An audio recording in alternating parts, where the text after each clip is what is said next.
Whoa!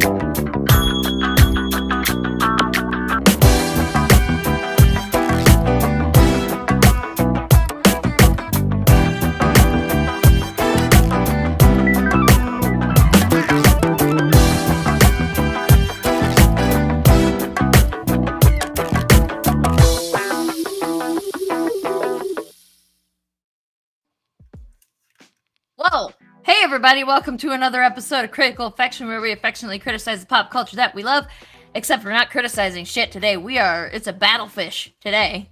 I do love that cover, D. Battlefish! We got so many fish puns in the comments, and we just started streaming. It's wild. I love it so much. I have heard fish puns my entire freaking life. Like, my entire life. Like, what kind of fish are you, Brian? I just thought of that. But, oh my god.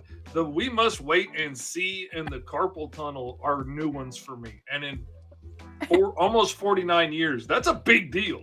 Those are new ones, and I really appreciate it. Hats off. I have to ditto, because, again, obviously, I'm willing to assume you and I both digested the exact same jokes the entirety of our 49 years. Yeah.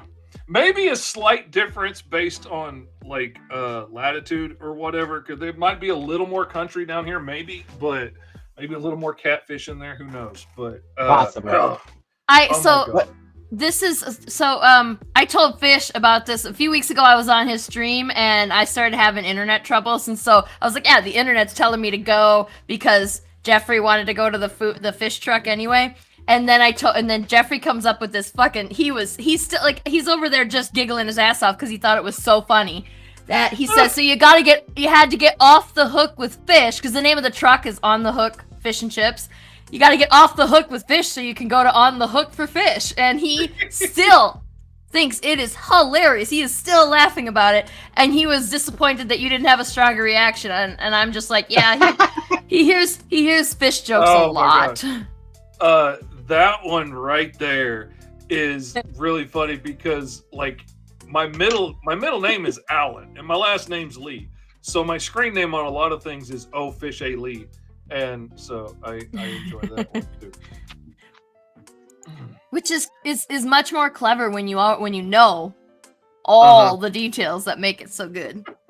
Anyway, okay, so before we start this battle, Fish, we got to talk about Finding D and Caw, which are both some things that are running, which is why we're doing this as a little promotional thing. You didn't think that we were actually just having D and Fish on for funsies, right? Like, no, they're here to promote their shit. Not just for fun. No, we gotta make money on this. You know, it is also fun, and we can always do it in them books, baby, without an ulterior motive. But today, there's an ulterior motive. Laguna Studios, that's us, that's me, and we're trying to get D's book funded. So Finding D Volume 2, and Did you all see the mouse pad? Do we need to pull up the mouse pad? Because I think we need to pull up the mouse pad. Give me a second. Even my wife snickered at the mouse pad, and that's really saying something. She's kind of mouse pad. Sheltered, and she was like when she saw it. It's hilarious. Okay, let me. Boop. There it is. We all waggle our heads correctly. And it is, yeah, just so we're clear, boob. It is 3D, so you are going to literally rest your wrist on D's boobs. 3D.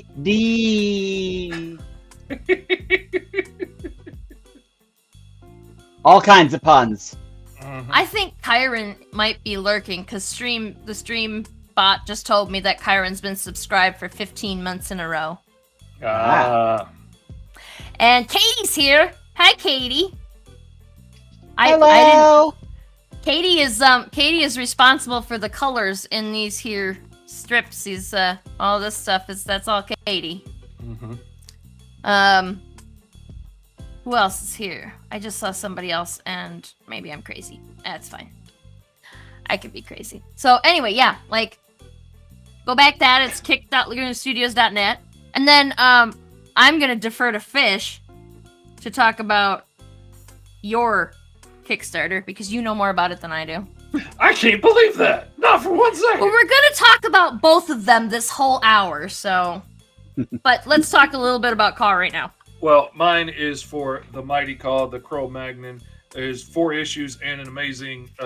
I'm working backwards. An amazing Savage source book, which tells you all How about. do I do this?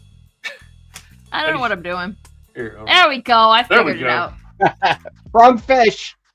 The source book has all the cool background information on the world that he comes from, all that stuff, why he got thrown in the arena as a fledgling, all that stuff growing up in the arena, all the terrible things that happened to him. And then in the first 4 issues, he goes from being an impromptu slave rebellion leader in issue 1. He gets captured by space pirates and taken off world. And then he's killing his way across the ship, and he has to fight the hellhounds of hyperspace in that one. And then in issue 3, that's issue 4. Issue 3, he's shipwrecked on the Lost Planet, and he meets the warrior Kess from the clan Black Bear, who's based on my daughters, and has to see if they're going to fight together or kill each other. And then in issue 4, they are besieged by serpent soldiers, and this is hands down the bloodiest book I have ever made. I mean, the whole thing is a violent love letter to Saturday morning cartoons, but issue 4 has... I never thought I would draw this many guts and stuff in my life. But, like, he just lends himself to it. He's just a big, lovable, violent man. And he's just so much fun. And if you back it at the physical level and back Colonel Jefferson, which is a friend of mine's book at the physical level, then you get this free Cosmic Crossover mini comic, which has a 8-page short story done by him, written and illustrated by Rod, or That Nerdy Papa Bear in the comments, and 8-page full-color mini-comic done by me, The Last Caw Fighter, which is totally a Last Starfighter like homage. The Evil King decides to send the video game out into the multiverse to try and find the warrior to beat Caw. So I got like my buddies, Steel Wolf in there, Ace Blade is in there, Alice from my anthology is in there. Ace Blade's in there. Nice. Oh yeah. Ace Blade's even in the video game in the pixel art and stuff. And my buddy Ezra's character is in there from Lucky 33 Comics. All kinds of cool crossovers. Might even be a Hostess Fruit Pie ad knockoff in there. Like all kinds of awesome.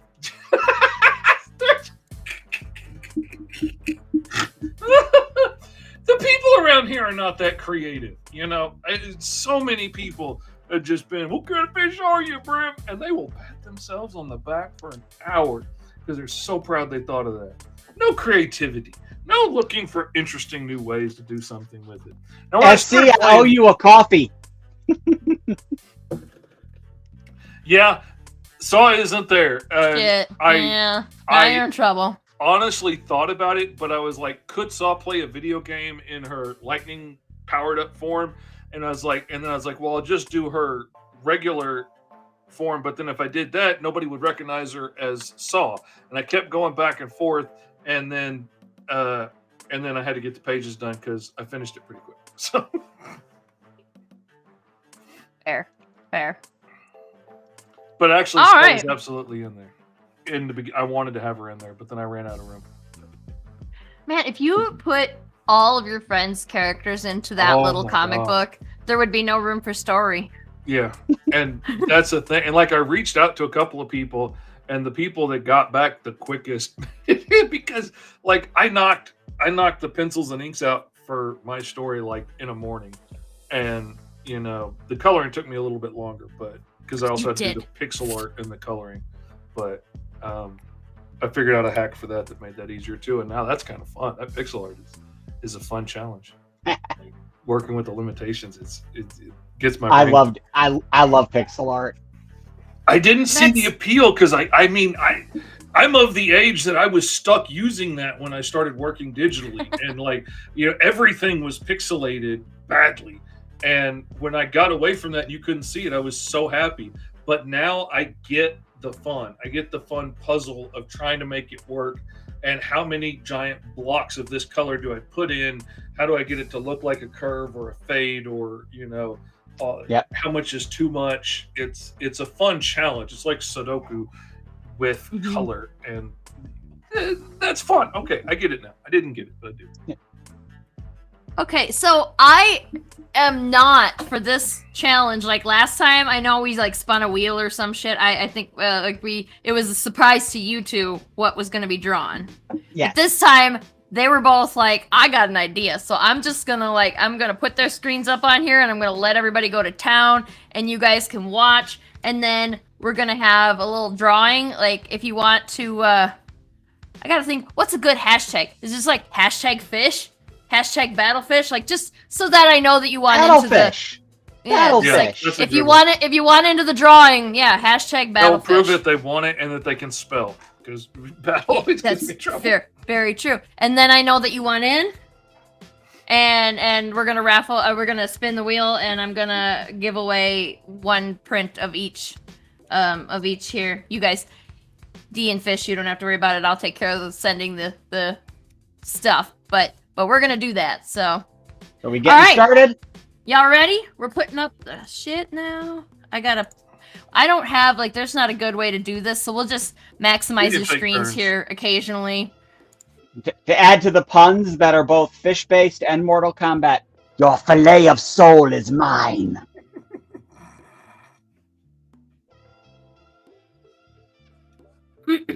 Okay, I'm pulling up the wheel of names here so that I can get everybody in here.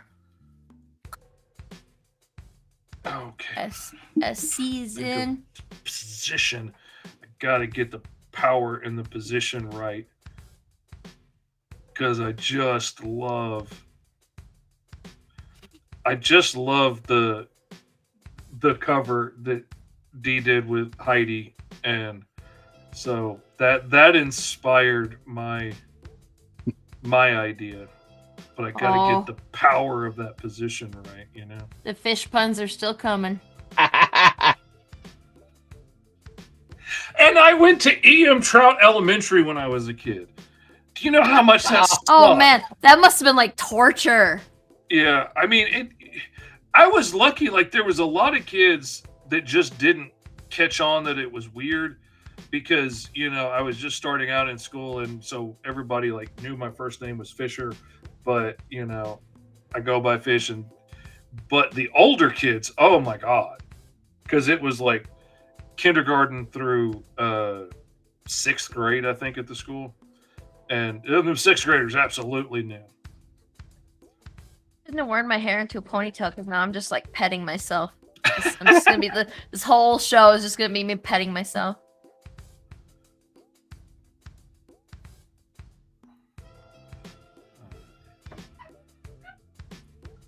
I have no idea what's going on Fish's screen.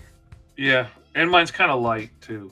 I'm not sort of an idea of what's going on. Yeah, I don't know. Maybe I should switch to a bigger brush so that. Yeah, I tried to figure out a good brush in advance.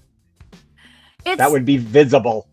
Yeah, next time I'll have to try and use StreamYard because then we could do the custom screen setups and I can make the two bigger because our big dumb heads don't need to be this big. We just want to look at the art. We don't need to look at our foreheads.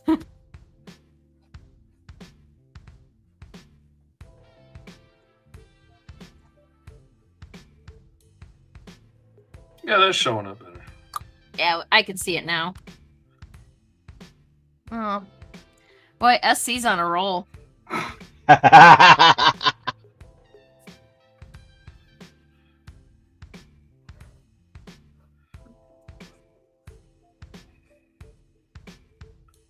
So while we're watching you draw, I also so everybody who wants to get in on the drawing to win a copy of one of these pieces of art, just hashtag Battlefish in the comments. And Kyron's got to get. The butler says man. Dinner's ready.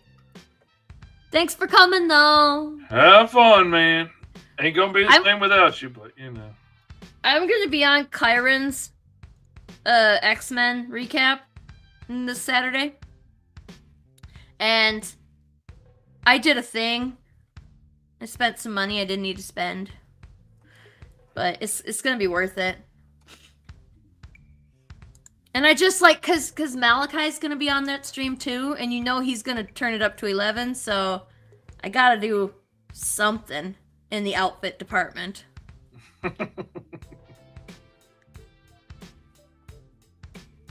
FC said, I can't help it, I eely like puns.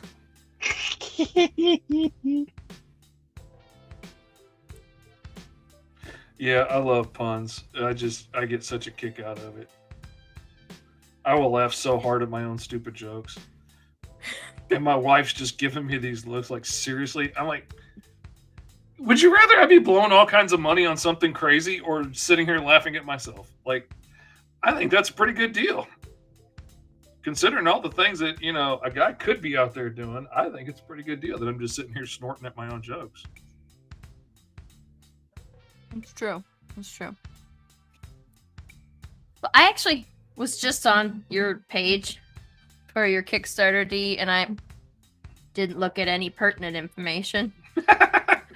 I know we broke 3,000 now, which is, thank you everybody. That's we stalled over the weekend. I hate when it's doing good. It's going up a bit. Like we had a good roll, and then all of a sudden it just over the weekend, and so hopefully it'll pick back up now. Do I need to even keep saying stuff, or is SC just gonna be all the fish commentary? That is their job. That is their job, and I respect it. Fair enough. So yeah, D broke. We got 3,000. I'd love to see it get at least halfway there before that week 1 mark. So that'd be cool. Y'all go get like $500 more on there. Oh, you don't have to stop, SC. You don't have to stop. Never You're making stop. fish laugh. That's fine. We love it. I used to have a gigantic chip on my shoulder about it, but, you know, A, I'm older and I'm more chilled out now. And B, some of those are original and that I haven't heard before. And that's really rare after all this time. I lost my chip in high school with it, actually, when I hadn't heard it in like any jokes in about a year and a half or so. And this one little douche that was just always trying to get up my ass. What was it? I walked into class. It was art class, and I almost was never there because I got my assignments done really, really quickly. So the teacher would let me go play in the computer lab. I can't imagine. Of course you did. And I walked in, and little fuck just goes, fish. And I'm just like, at that moment, for the first time, I just went, is that it? Really? I swear I went to school with that dude. Oh my god. Like there's a way of saying fish that you're just putting so much stink on it that I'm like, oh, that can. But there was nothing. It was like, he tried so hard to put so much stink on just saying the word, and I literally just chuckled and was like, really? And from that moment on, I had ownership. And then once I started using it as my, I built my whole brand around my name. I was like, you can't wound me with this anymore. All you do is provide material. Oh yeah, people tried laughing at me about it when I moved to a new junior high, and I stuck it on the back of my jacket. And I was like, yes, I'm doubling down. I'm not letting you give me a hard time about my own name. My last name is White, which seems like it could be, you could spin off a lot of insults from that. And the worst thing that I can remember is this one day I went to choir practice and I was wearing a purple shirt, and the dude that decided that he was going to make tormenting me his year's mission. Sarah Purple, because you're wearing a purple shirt. And then everybody started calling me Sarah Purple, and I was like, okay. That's so dumb! Not so much angry at it, but just confused. Like, I mean, it annoyed me because everybody grabbed onto it and thought it was funny, but I was just so confused. I was like, why is that funny? I don't think you understand that doesn't make you clever. You're just stupid because all you did was replace one color with another. It's not funny. Katie said she often got rooster from the other kids. Makes sense. Rooster, yeah. Yeah, it does Yeah. make sense. Kids do not need much. But also not funny. Like, why are these people not more clever? Because they're not that smart. It's fair. And kids are dumb. I mean, like, I remember being upset about the Sarah Purple thing, but not because of purple being offensive or anything, because that was, like I said, I don't understand why that was funny. But being mad because everybody else thought it was hilarious, and I'm just like, I don't get why you think it's funny. It's not insulting, it's just another color, you know? Like, I don't get it. Just like, yeah, just like your Beavis classmate coming in and giving you a giggle and fish. Like, I can almost hear it. Mm-hmm. Yeah. I was one of those kids that I would have logic issues with the insults. Like, if it didn't make sense, if it just didn't, like, okay, the one that I remember, because I'm, like, you know, old enough to have had kids literally use "your mother wears combat boots" as an insult. And I'm just kind of like, but my mom was in the Marines. How is this an insult? Because your mom does wear combat boots. And she'll kick your ass with them. Yeah. And, like, why is, even if your mom wasn't in the Marines, how does that make sense? Why is that an insult? Like, why can't your mom wear combat boots? I have never understood that one at all, and No. I've never tried. I've never, like, looked up the etymology online now that the internet exists. I may when this is over if I remember. I got time. I'll Google it. Yay, D. Come up with an idea that involves drawing scales. That won't take a lot of time. I typed in "why is your mother?" I just did not get all the way through mother, and it auto completed "wears combat boots" and insult.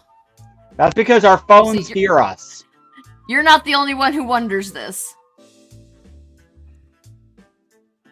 It looks like the most popular consensus, according to Reddit here, is that being in the military was a man's job, so you were stereotyped a lesbian if you were in the military.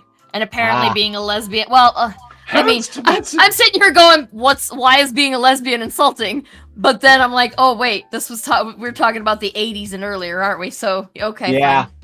This is stuff that started in the 70s. I wonder if my other mother knows. I'm not going to be the one to tell her.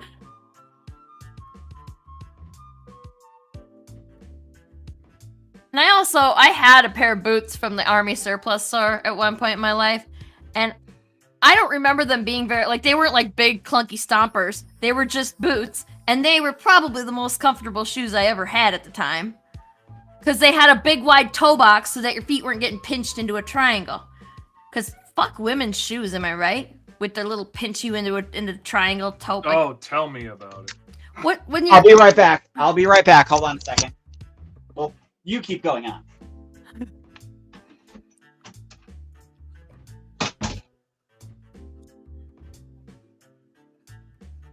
I feel like this is a reason we should be suspicious. Yeah, I could definitely see that.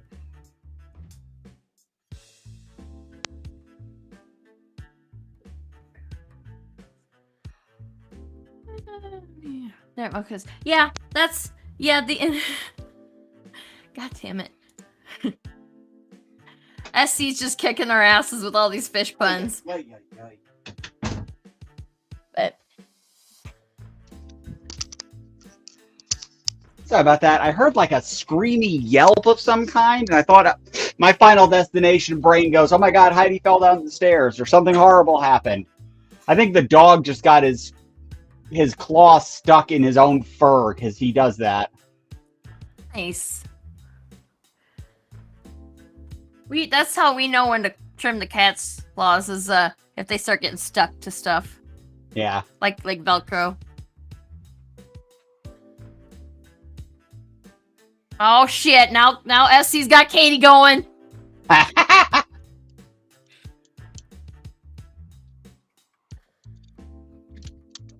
So, I don't know about how you guys feel about doing the walk and chew gum thing. But if you want to talk to us about your like what was the inspiration behind your 2 current Kickstarters, you can go right ahead and tell us more about it, because I know the stories, I think, for both of you now, but not everybody does, and inquiring minds want to know. Well, mine was mostly about coming out as trans in my 30s, and the hilarity that is. Oh wait, different book, different fish. Sorry. Well, that just killed my joke. I beat her to one for once. I knocked my screen off the table, but I beat her to a joke for once. Well, I hear that Caw was based on a true story too, so. Yes, actually, my grandfather was a Cro-Magnon. I don't like to bring it up. I didn't get the family tiny cranium, but I did get the massive hands. But yeah, no, mine totally came from a dream. Like, my buddy was sending me all kinds of different stuff. We're both comic book artists, and so he's always sending me stuff like interviews with old artists or something, stuff that we can listen to while we work and not have to watch per se. And yeah, he sent me a whole bunch of Flash Gordon serials one time, the old black and white ones, and I was like, that's cool and all, and I was reminded how I've always wanted to do a bird character because I hate drawing wings. And so I wanted to do a character to have to make me draw wings because I don't like them. And so I was thinking about how much I like the Hawkman. And then I was like, yeah, but hawks have been done to death. And there's so many hawk characters and bird characters. And I was like, even owls have been done to death. And as I was drifting off to sleep, my last thought was, if I did one, I should do it on my favorite bird, the crow, because I really love crows because they're so smart and creative and whatnot, and problem solvers, and I find them fascinating. And I drift off to sleep, and then I see this image of Caw fully formed with Caw the Cro-Magnon, and I woke up laughing at the pun of the name, and I had to get up and draw it. And then next thing you know, 30 days later, I had a book and a Kickstarter and a Patreon, and there we go. 30 days later. And a whole fucking book in 30 days. Yeah. This fucking guy. Yeah, I admit it can be frustrating. I am fast. It is all like anybody who is honest with themselves is gonna agree with me when I say it comes from 100% from a jealousy standpoint, but also like, well, okay, it's not 100% from jealousy. It's also from just a little bit of awe, because like, how the hell do you guys do it so fast? Like, both of you are just stunningly fast drawers. I thought I was like alone in the world, honestly, until I saw D working on a stream one time, and I was like, oh crap, somebody else out there is fast like me. Because I always thought that, like, as different as my brain works and everything, I was like, when I get to work in comics one day, I'll finally find my people that think like I do and work like I do. And, and then I started working in comics and meeting more people, and nobody works as fast as we do. And I was like, oh crap, am I like really legit the only person that does this? And then, then I saw D and I was like, oh, wait a minute. No, I'm not. Definitely an elite class of artists, though, because I think Zach Dolan. And actually, I mean, no offense to you two, but I think Zach Dolan might have kicked your ass both, because he could do that insanely detailed shit and he could do it fast. Now, he couldn't color for shit, so if that makes you feel any better, you both are better at coloring than he was, but... SE said, I bet finishing those books left you breaming, and I have to admit, I do not understand this one. What is breaming? It's like bluegills and sunfish or brim. So, You better believe it's cool to watch.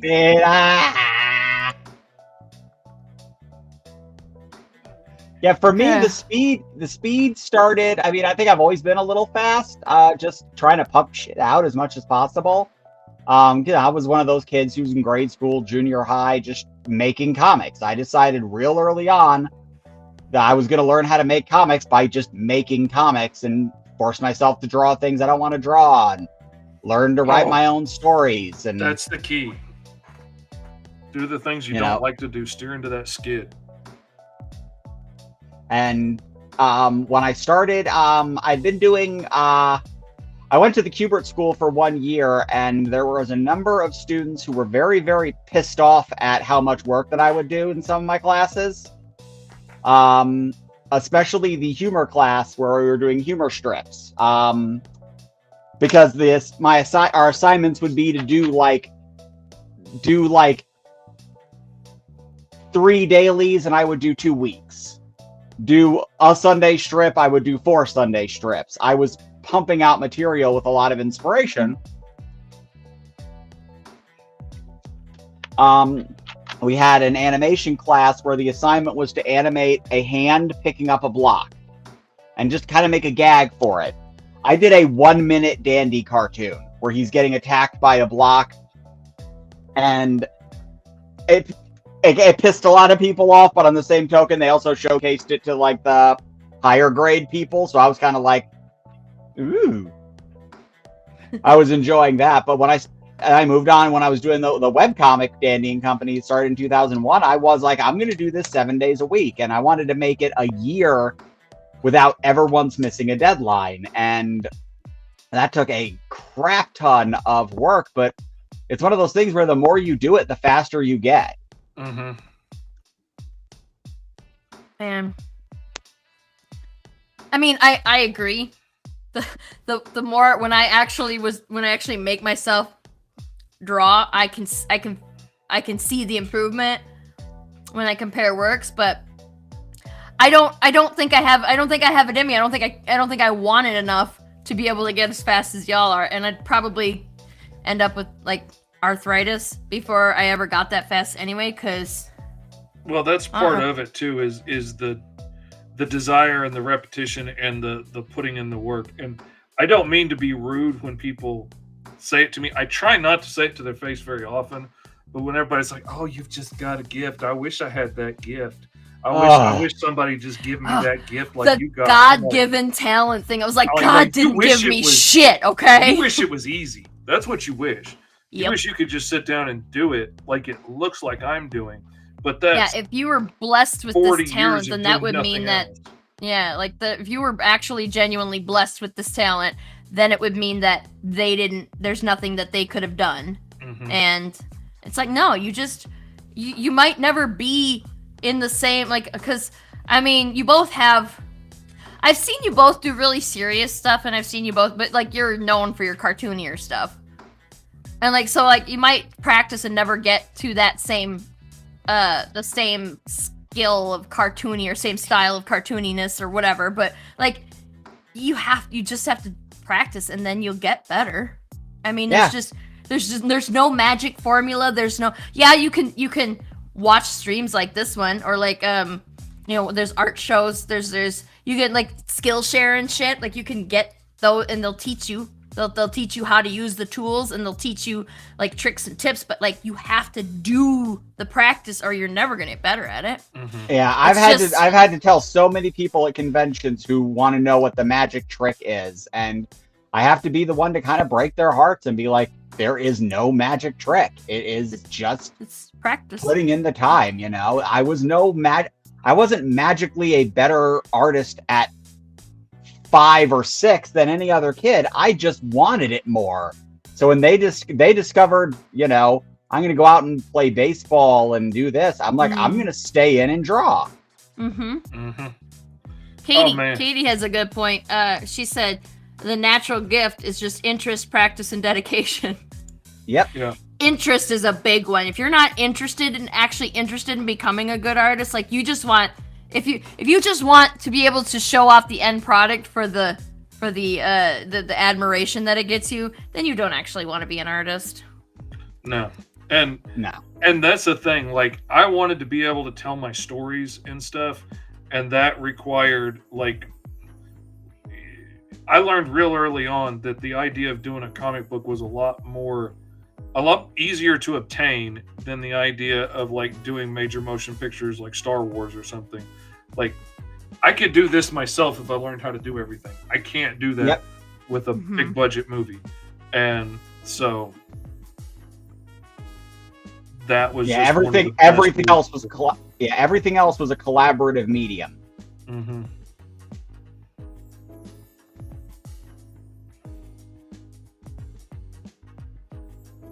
And so, figuring out early on, I've got all these stories in my head I want to tell. The best way to do that is to, learn how to tell them. Some of them are visual, and I want to tell them as cartoons. Some of them are, I've got my novels I'm working on, and that's a different beast entirely, and I get to flex completely different muscles. Mm-hmm.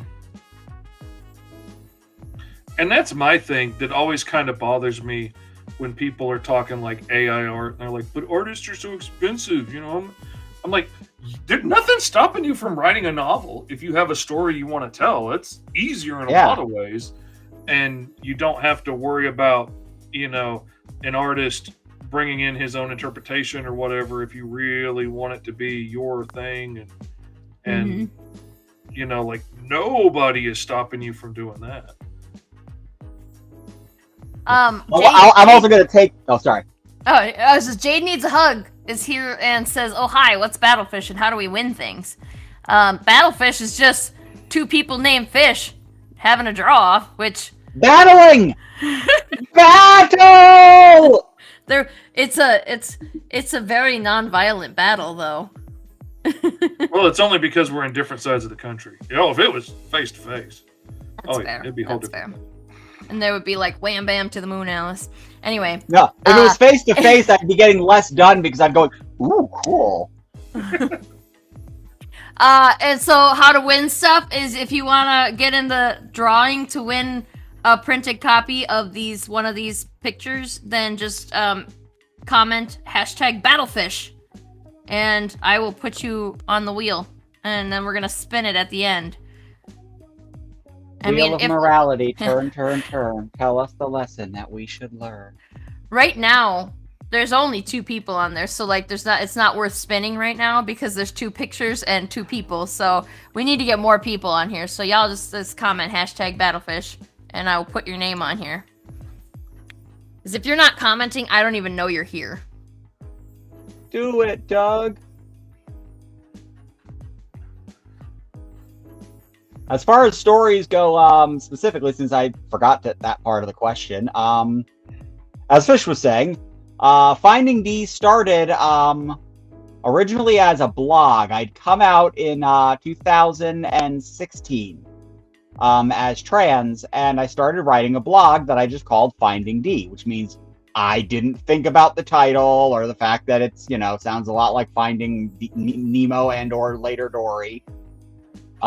Never gave that a second thought about marketing. I just started this blog where I would talk about what was going on and my experiences and all that stuff. And in a very short order, the blog turned, I've told the story before a zillion times, but the blog turned negative real fast. It just turned into me complaining and me ranting about all these things, raging against the proverbial machine about negative experiences I was having. And I am the kind of person, I don't do good with stuff like that. That kind of venting causes me more problems than it's worth. It doesn't make me feel better. It makes me feel a lot worse. So I took that, combined with every friend I knew saying, "Oh, are you going to make a comic about this? You should totally make a comic about coming out. Oh, you should make a comic about being trans." And after a while, I was just kind of like, for fuck's sake, fine, I'll make a comic about it.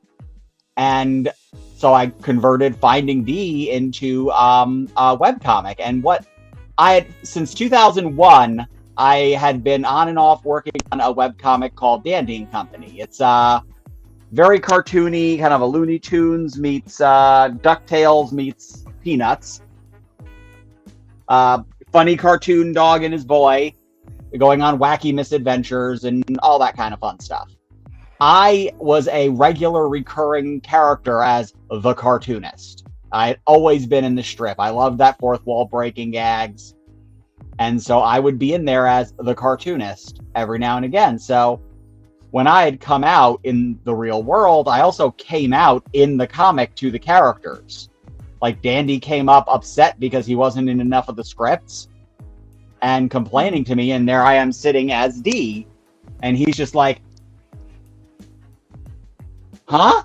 I explained it, and he's like, yeah, that still doesn't answer why I'm not in these scripts. And so I came out in the strip, and so I really just kept the exact same format that I was doing for Dandy and Company, which was comic-sized, single-page strips, and just kind of kept going from there. So in many respects, Finding D is actually a spin-off from Dandy and Company, because it's kind of the same continuity. I am the same character in both. And they do make appearances. And yeah, very early I started, my first appearance, I think I did a story where I went to a convention and I did the Bugs Bunny gag, basically, where somebody's like using, saying, wow, this work looks really familiar. Have you ever heard of this one cartoonist named blah, blah, blah? And I'm like, was he about this tall and about this wide, but he had a big bushy beard like this? Like, yeah. Oh, did he draw a cartoon talking dog like this? And I just picked Dandy up into the frame and he goes, sup? And I just put him back, and that was the first time he appears in the strip. And then the whole punchline at the end is, never heard of him. That was a case where I just gonna bluntly rip off a Bugs Bunny gag line for line just because it works. Which I have no shame about, because I have 80% of Looney Tunes material was actually just pop culture references of the day. It was the Shrek of its time. Mm-hmm. Now, that's in Volume 1, right? That strip? That strip is in Volume 1, yes. And that is a book that you can get if you back Finding D. You can we've got it available. You can totally get, if you did not get Volume 1 and you want it, we got it. So definitely go back it and get that book. You could get the digital version too if you want it, but you don't got, what is the $25 for the soft cover? It's a little cheaper if you buy them both, but if you don't have $25 for a book, we got digital versions, so you can still have the book. And Katie's colors make my real early art look so much nicer. Oh man, her colors are awesome. They really, that first year of strips, I didn't sit down and do like model sheets, anything out. I just started drawing, like it was an experiment. Like, let me see stories that are stressing me out and put a punchline to them. Mm-hmm. Maybe make it to where with this punchline I can go, okay, cool. It's not as, emotionally devastating. Me can figure out how to laugh at this stuff. That's all it started at, and it found an audience and people liked it, and I'm like, oh crap, I should. I'm 7-8 years later and I'm still doing them. People are still enjoying it, but it took me about a year and a half before I'm sit down and actually design ourselves as characters, designed for repetition and a little bit simpler line work. So those early strips to me are very painful to look at. I can see, like, it's just in those coming, like, looking at the stuff that you put out that's current and looking at those, I can see how much I don't want to say improved, because like your strips from then are great too. I'm sure you just said that you cringe, but that's like, the thing that happens when you. I don't think that they're bad. I think that they're great. I just crave the roughness and looseness of the art compared to where it is now. I think some of the gags I wrote back then were fine. I'm very happy with a lot of them. It's just a matter of artistically I've come a long way and done a lot of different things, and what I'm doing now is not what I was doing then. It's not what I was doing then was not even what I was capable of then. I was just kind of doing them to do them. I was just pumping them out to get the ideas on the page, and now I put a lot more thought into the design of things, how things look, the renderings, and it's all. I love looking at it, and it's interesting looking at it because I've got the ability to see it in pre-color version and then Katie's colors, and looking at, like, I can see very much the refinement that you're talking about, but it doesn't take away at all from like you said, the gags are great. I wonder where the hell you come up with like a new idea so often. Oh man. And it's just daily life stuff, I know, but like also it's shit that I would never think about. Like it's like I'm like I'll try and beat my brains out to try and get a gag out of anything, and then you're just like, oh yeah, then make I'm just like, yeah, the roads are shitty. Gag. That's the thing. Yeah, that gets I was me in the car. I used to try do. too hard. I did a strip about my life with Tourette syndrome, just as a challenge to myself to see if I could do regular art again. And it kind of turned into these little one-panel cartoons, and then it turned into a strip about my life. Because it turned out real quickly, I would do jokes about stuff that happened to me, and people would be like, actually, that's not Tourette syndrome. And I'm like, well, actually, that's my Tourette syndrome. And so I made myself the character just to shut that up, because people would be like, well, why is he on crutches, or why is he in a wheelchair? Tourette's doesn't do that. I was like, well, actually, my Tourette's put me in a wheelchair 15 years, if you want to talk about it. And so it let me do my life stories without having anybody being able to argue me about it. And I enjoyed it. Like when something funny happened to me, I would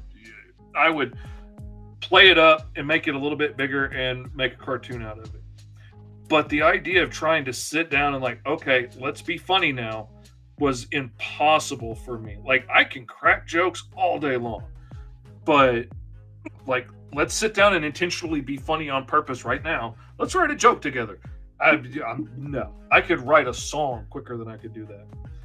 And it was so hard for me. And then I realized I was spending all this time encouraging people to chase their dreams and do what they want to do. And, you know, maybe you'll have to do it a little bit differently, but you'll get there.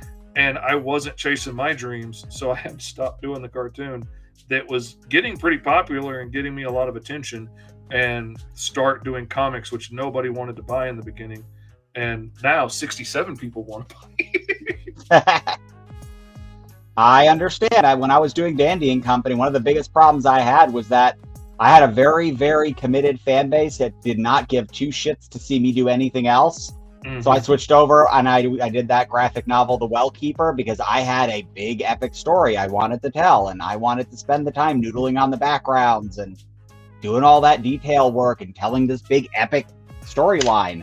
That's what I wanted to do more than anything else. And getting the people who were fans of my work already to follow me to that was very, very hard. It was a little easier to get people to follow me to Finding D from Dandy because of that connection.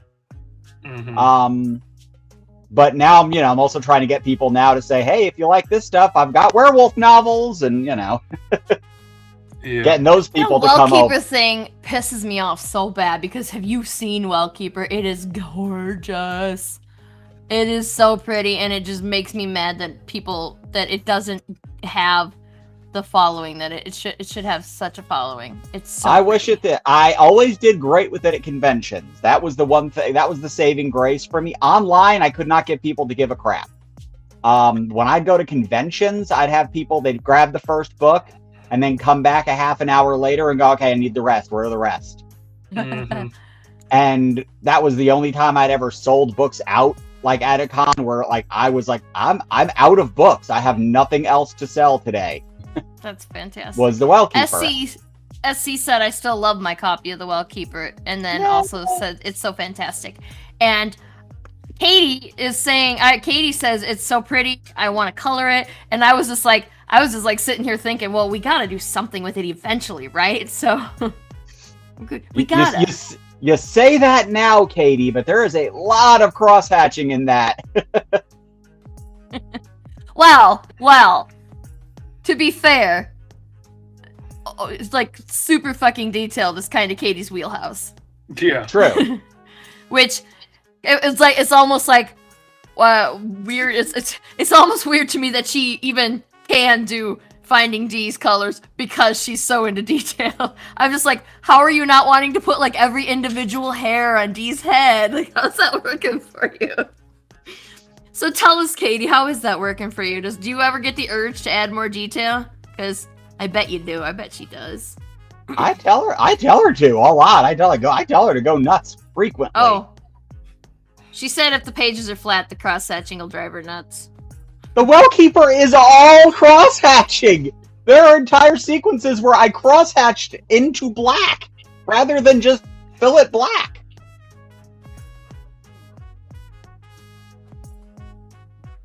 Oh. Stephen Arnold just showed up, said, I'm a new arrival, so much dandy to catch up on, but I adore the Finding D strips. It's close to home. Thank you. So, what do we think, D? How did I hit on the likenesses here? Let me zoom in a little bit.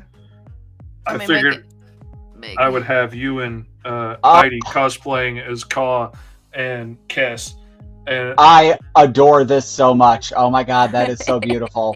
Heidi's gonna love it too. I love it, love it, love it, love it, love it. Went into the book. Oh heck yeah, this is going into the book. The way you've drawn her so much, it already tickled me that she's already kind of got his look on the cover. And, she's got that sinister grin that I love drawing on him. And then I was like, oh my god, I could do a cosplay cover. And it's like, oh my god, I got to do D as Kess trying to hide behind that spear. That's going to be hilarious. So, yeah. I love it. All right, cool. I love it. It's fantastic. That's the only person I'm trying to impress. Well, that and Heidi. I don't want her mad at me. I think she's gonna Heidi's love it. gonna be mad that you made her into a badass barbarian. Yeah, no. And it does. It looks. It's very I can see where you got the inspiration from it. I added the height just because I know we're tall people, so I made you a little bit taller than in the cartoon. But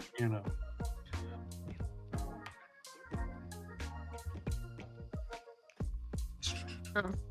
SC says hyper realism Finding D strip when? It's in book 2. I do the gag where I talk about why I don't spend this much time doing the rendering. It's one of the Boob Fairy strips, and the Boob Fairy's looking at her beautifully rendered boobs going, you could do this all the time! And I'm like, I'm not spending this much time just to do boob jokes. Yeah, Katie said, I often want to add details, but it's hard to get the right balance with a style like this, which is fair. Have you ever seen Kate? If anybody watching hasn't seen Katie draw, oh my god, she just starts off with she just puts blobs of color everywhere onto her canvas, and then somehow just magics it into a beautiful painting. Just moves them around and smears them around. And oh my god, you're doing color. Oh, you're gonna win. Well, of course I am. I got to show you up somehow. You're gonna beat me on the little details, hands down. I gotta finish these damn wings. I could get a good way through the color. Oh crap! I just realized I can't use the regular colors. Oh, I can use some of them, but I can't use like she's not colored, so I gotta. SC said when Heidi's on the phone with someone that's making her grumpy, her face makes fun shapes. I don't know Heidi that well, but I can totally see that being a thing. I've had very limited communication with Heidi, but I know from stories, and I have talked to her on a stream once. Yep. And I talked to her in comments on Dee's posts, though. Heidi has a very animated face, and I try to capture that feel. I don't try to draw what Heidi literally looks like. She doesn't have that ski slope nose or anything like that. I just try to draw what she feels like. And that just evolved over time. If you look at the strips, it's it started just a straight nose, and then it got longer and pointier and longer and pointier, and yet we've been recognized by the design. So that's you've said that before. You said you don't really draw yourself looking like how you actually look, and yet I know exactly who. I mean, maybe it's because I was introduced to your strips in the way that I was. But it's very obviously you and Heidi in there. You just know. And I don't know. That's what makes it hard when people want a drawing of themselves in the style, because it's that's a thing I need to develop. It took years for me to come up with, the look that we have for us. That's fair. It was 6 or 7 iterations before I got Sabrina down as the Boob Fairy. I just Yeah, bled that's the fair. wing. I just bled the wings out into kind of like feathery shapes and darkness. Oh, that's awesome. I haven't actually looked up in a while. Here you go. Here's a preview. Oh, Oh wait, bad. I gotta make it big. This is insane. Look Oh, at that. I'm loving that. That was gorgeous. Oh, I know what I'm gonna do with that too. that's gonna be on issue 5. That's what that's gonna be. Awesome. I'm probably gonna put it in here as a pinup or add-on or something too, but that absolutely will be a great variant cover for issue 5. I could also just be. You're going to be in the back of the book as the preview, and also here's a sneak peek of issue 5. Mhm. But yeah, I'm like lizard people. Oh, I gotta draw something with lizard people, but I wanted Caw to be the focus, so reflection. It has been so much fun working on this series, and it's so ridiculously free. Like, I can just do whatever, and you're not tied down by like, well, physics wouldn't. It's a bird barbarian from outer space. Physics don't really matter all that terrible much. I mean, I like things to make sense, and I hate it when stories break their own rules. But Yeah. But this is a bird barbarian from outer space. He can pull just about anything apart, and I'm not going to worry about it. I'm not going to get all Isn't the joke that that the only thing Superman isn't good at is the stuff he hasn't tried yet? Like, the same logic applies to any comic, right? Mm-hmm. Yep. And yeah, the broader the concept is, the easier it is to expand upon what the rule is in that regard. Mm-hmm. This is inherently broad and a little bit of cartoony in its energy and its concept and its execution. So if suddenly Caw can pull, do certain crazier things that maybe hadn't been established, it's not necessarily breaking the rules. Yeah. It's just expanding them. It's not a plot hole. So, if y'all, like, anybody, I keep seeing the numbers of how many people are watching fluctuate. But if you're just joining us, this is, we're D-Fish and Fishly are drawing. They're just going to town here. You'll see the finished products here shortly. I mean, we're getting close to done here.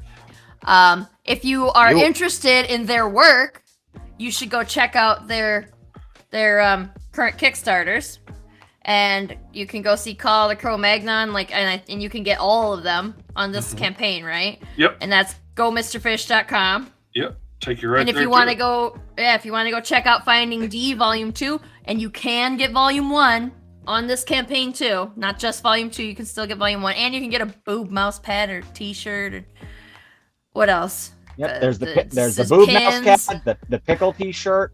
The acrylic standee, a little desk-size acrylic standee, and a big-ass cardboard standee if you want a life-size Heidi. There's a bunch of stuff. Anyway, kick.lagunastudios.net to go see that. And if you are interested in winning a printed copy of either of these pictures that are currently being drawn, then you need to comment in here, hashtag Battlefish. That's what it is. And if I've got currently 3 names on here. I've got Katie, I've got KLR Wildlife, I've got Jade Needs a Hug, and I've got SC on here. So if you did comment and I missed you, just do it again. We'll get it.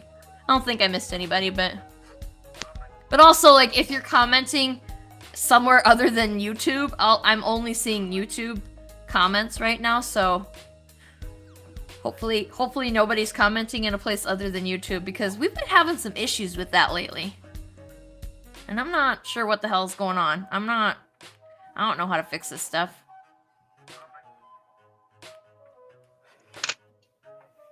Oops.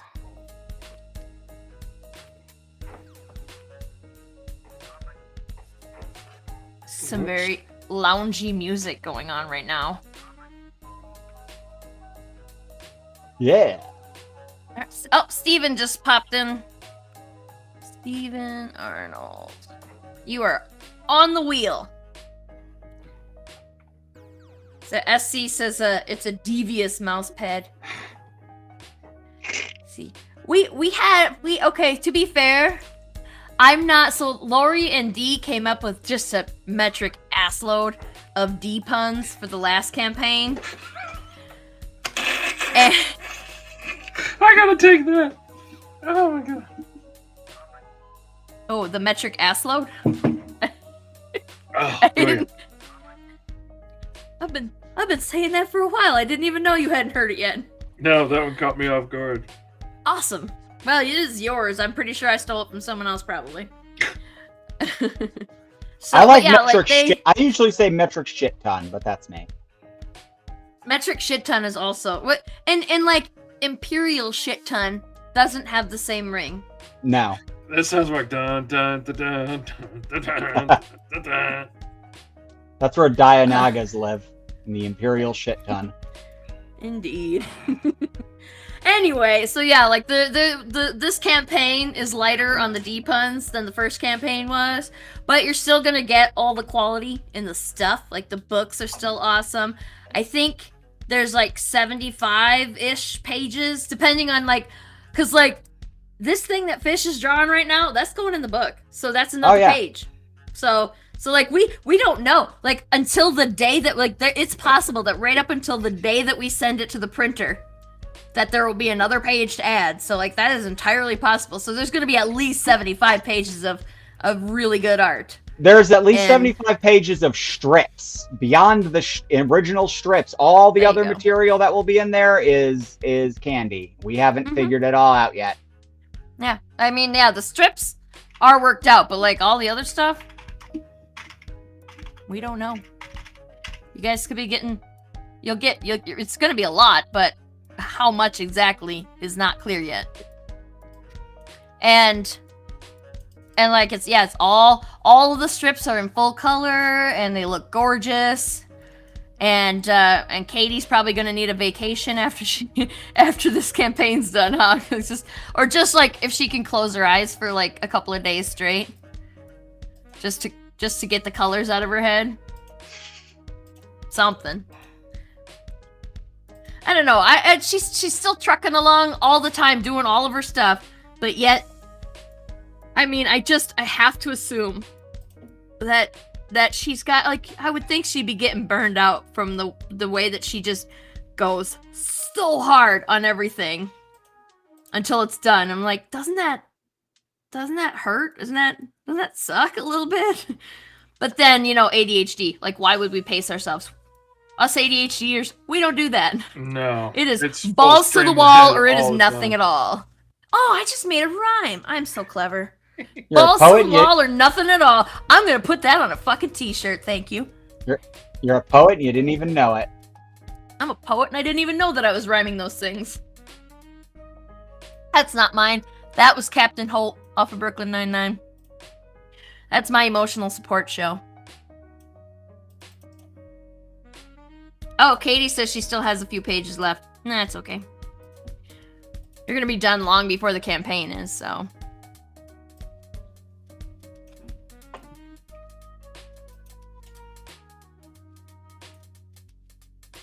I picked up so many little tricks. I need to do a video just about lettering because I've picked up so many neat little tricks, just even lately, that make some of this stuff so much more fun.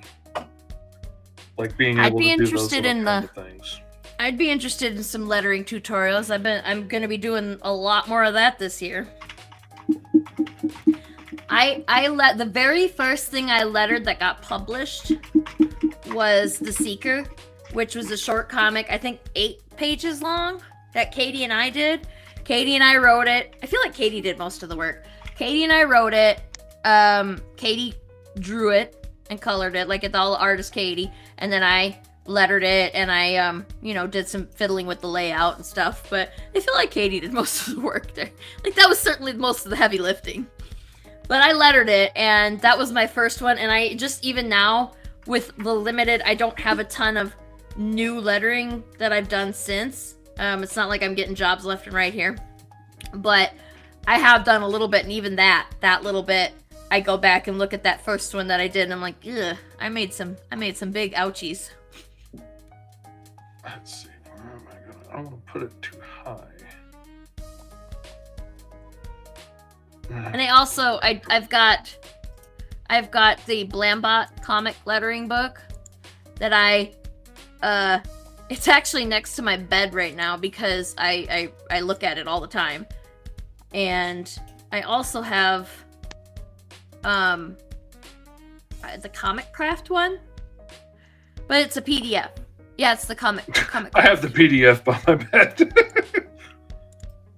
Yeah, that's I don't have the PDF by my bed. I have the Comic Craft lettering book in PDF form, but I have the Blambot one in physical form. And I swear to God, I bought that, and then I started seeing him advertise that he had signed copies for the same fucking price that I paid for it, and I was like, are you shitting me? I could have gotten a signed copy. Mm-hmm. Yeah, Katie said, looking back at The Seeker is so weird because I've drawn people so much since then and I know I have improved. You have. I still think that The Seeker is beautiful, but I can definitely tell, like, the expressions in the faces of the people that you draw now are more genuine, more realistic, I guess. It seemed like it was a little bit more difficult for you to express emotion in them, but it's still the art very effective, very beautiful art. I am, despite shitting all over my own work on it, and then Katie coming in and criticizing her own work on it, I still think that is a very good comic, and I love it, and I think we should be proud of it. We should remain proud of it, and it's a super weird story too. And that's in Elsewhere, which I don't think we have any copies of that left. So, if you didn't buy a copy of Elsewhere when it was available, then you never get to see The Seeker. Ever. Unless you ask me nicely, and I'll probably just send you a shitty PDF. Darn, I was really thinking I could put that behind there like a movie poster, but I don't think I can, and not have it look dumb. Let me try one more thing. Bummer. Can try grouping them, and then try moving that a little bit.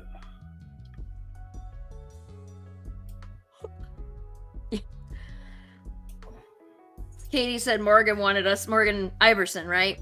Wanted us to do a sequel to The Seeker because he had some theories on what happened at the end of that, because it's a very weird, ambiguous, kind of almost non-ending.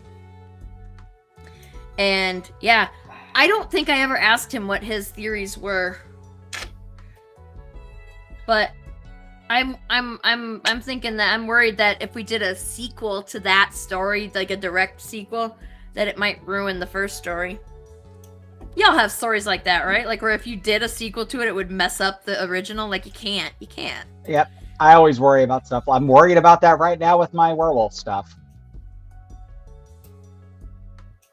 But I keep going.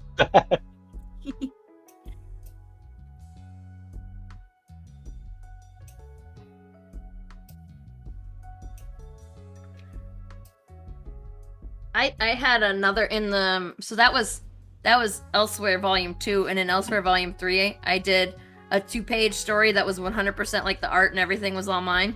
And weirdly, I didn't have any lettering in it. There was no letters. There was no talking, no nothing. This isn't that type of comic book. We don't do that around these parts. Finding D's a talking comic. I talk too much. Do you have any strips in anywhere that have zero talking? Like yeah, there's a handful of them that are just pure pantomime gags. Yeah. Ooh. I'm so wordy. I'm terrible about that. I really, really am. Well, that's fair. Brevity is not one of my skills. Bitchy Cat just came. Never before seen on stream. Oh, hello, kitty. She He does not want this. I did not agree to being picked up. This is not my contract. She's got all day off and no job. She can come sit on stream for me for 5 minutes. Cause look at how pretty. boss of me. She's so pretty. Wait a minute. That's the wrong one. I'm not moving to what I meant to move. Ah, no, I'm gonna die. Oh, yeah, he was gonna bring me on stream, huh? I'm in danger. Ow, shit, fuck, ow. Okay, so I'm done. We're done. She clawed me. She got me. I teach you about consent. Cats are just living sentence. Cats do that. So that was nothing. She just was like, let me go, and I did, but she had to struggle while I was trying to do it. But once, oh god, this is like 4 or 5 years ago. No, it was 4 years ago. It was right at the beginning of the pandemic when we couldn't go to the doctor because the little asshole, I had to give her a bath, and I don't remember why, but I do remember that having to happen, and she was so upset, and she bit me right here in the mushy part of my, and the next morning, it was so swollen and infected, and I was like, I need to go to the doctor. And that is like, such a painful place for a wound, too. Yeah. And then I was like, of course I can't go to the doctor because they were, unless you were like a dire emergency. But luckily they managed to put that Zoom call stuff together pretty quickly, didn't they? And all I had to do was hold my hand up to the camera and be like, look, and it was all like purple here. And she's like, yeah, I'm just going to get you some antibiotics. Good call. Mm. Hey, there's a gob of cat hair in my drink. I had a 38 special hammer close on my hand right there in that gushy part. And like you move that for everything. Like everything you do with your hand, that spot stretches and moves and doesn't want to heal when there's big gashes in it. Ah. No. Yeah. I thought for a hot minute I wasn't going to get that gun off of my hand. Okay, that sounds like worse than what I had because like mine was just 4 puncture marks and a lot of bacteria, so a big gash that had to be worse. It hurt, yeah. I mean, it hurt. It hurt for a while. I believe it. Katie said she's drawing while she's watching us, and she keeps thinking it's on stream. You could have been on stream, but you're just never gonna be as fast as these two. You could totally come on stream whenever you want, but it's not a competition. You ain't gotta keep up. It's not a competition. It's a battle. Exactly. It's really called Battlefish. It's a competition where every win.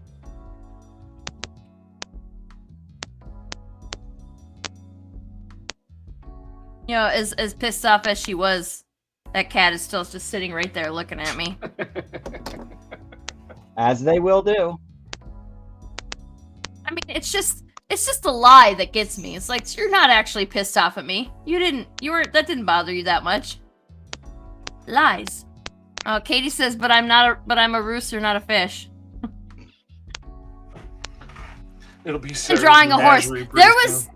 Actually there were no rules about what we could draw on here. Katie said she's drawing a horse, but I didn't set any rules on this one. So you could draw on a horse. Oh, SC, Sarah did a cute little call for the first book that made it in. And if you send it to me, I'll put it in a book for fan art. I'm always looking for new fan art and stuff to stick in there. Because I like putting fun stuff in my books. Like, I like putting puzzles and games and things in there. Like the end of the first issue, he's killing his way through the ship. So at the very end, there's a maze that takes you like all the way up to the bridge. And then when you get into the next book, he goes all the way through the bridge. And then when he's being chased by the hellhounds, they have these long spiked tongues, and one of them wraps its tongue around his arm. And the next page, you flip it over, is one of those puzzles to figure out which one of them was stupid enough, untangle the tongues, to figure out which one was stupid enough to grab hold of Caw. And, you know, and I think that kind of stuff is so much fun. I put a puzzle in the new one because in the Besieged by Serpent Soldiers in issue 4, Kess and Carr, it's bloody. They're just slaughtering serpent men left and right. And so I did, that game where you get all the dots and you got to make squares? They're all like snake heads. And if you kill 2 snake men, you get to make a little line. And if you close in a box, you get to claim all those kills. And one of you's playing for Colin, one of you's playing for Kess, and you got to see how many serpents you can kill. And I love the games, make it fun, man. Yeah, absolutely. Oh, Sarah can show what you're drawing. Can I? On Facey Space. Oh, yeah, okay, so Dee and I have seen this. And it looks great.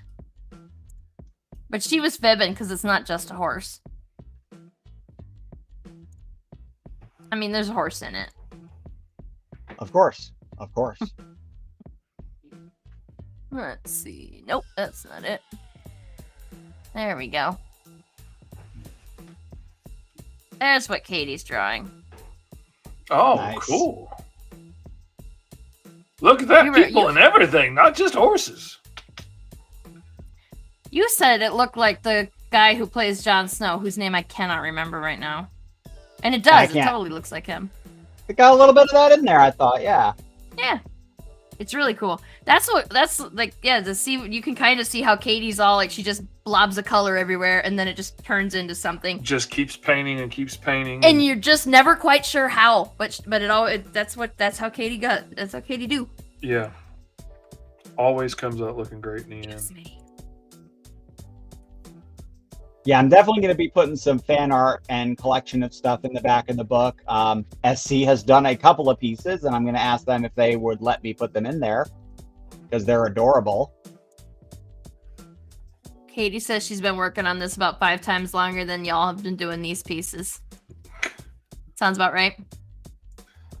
Yeah, she's got a whole different skill set, and you can't, like they say, you can't judge a fish by its ability to climb a tree.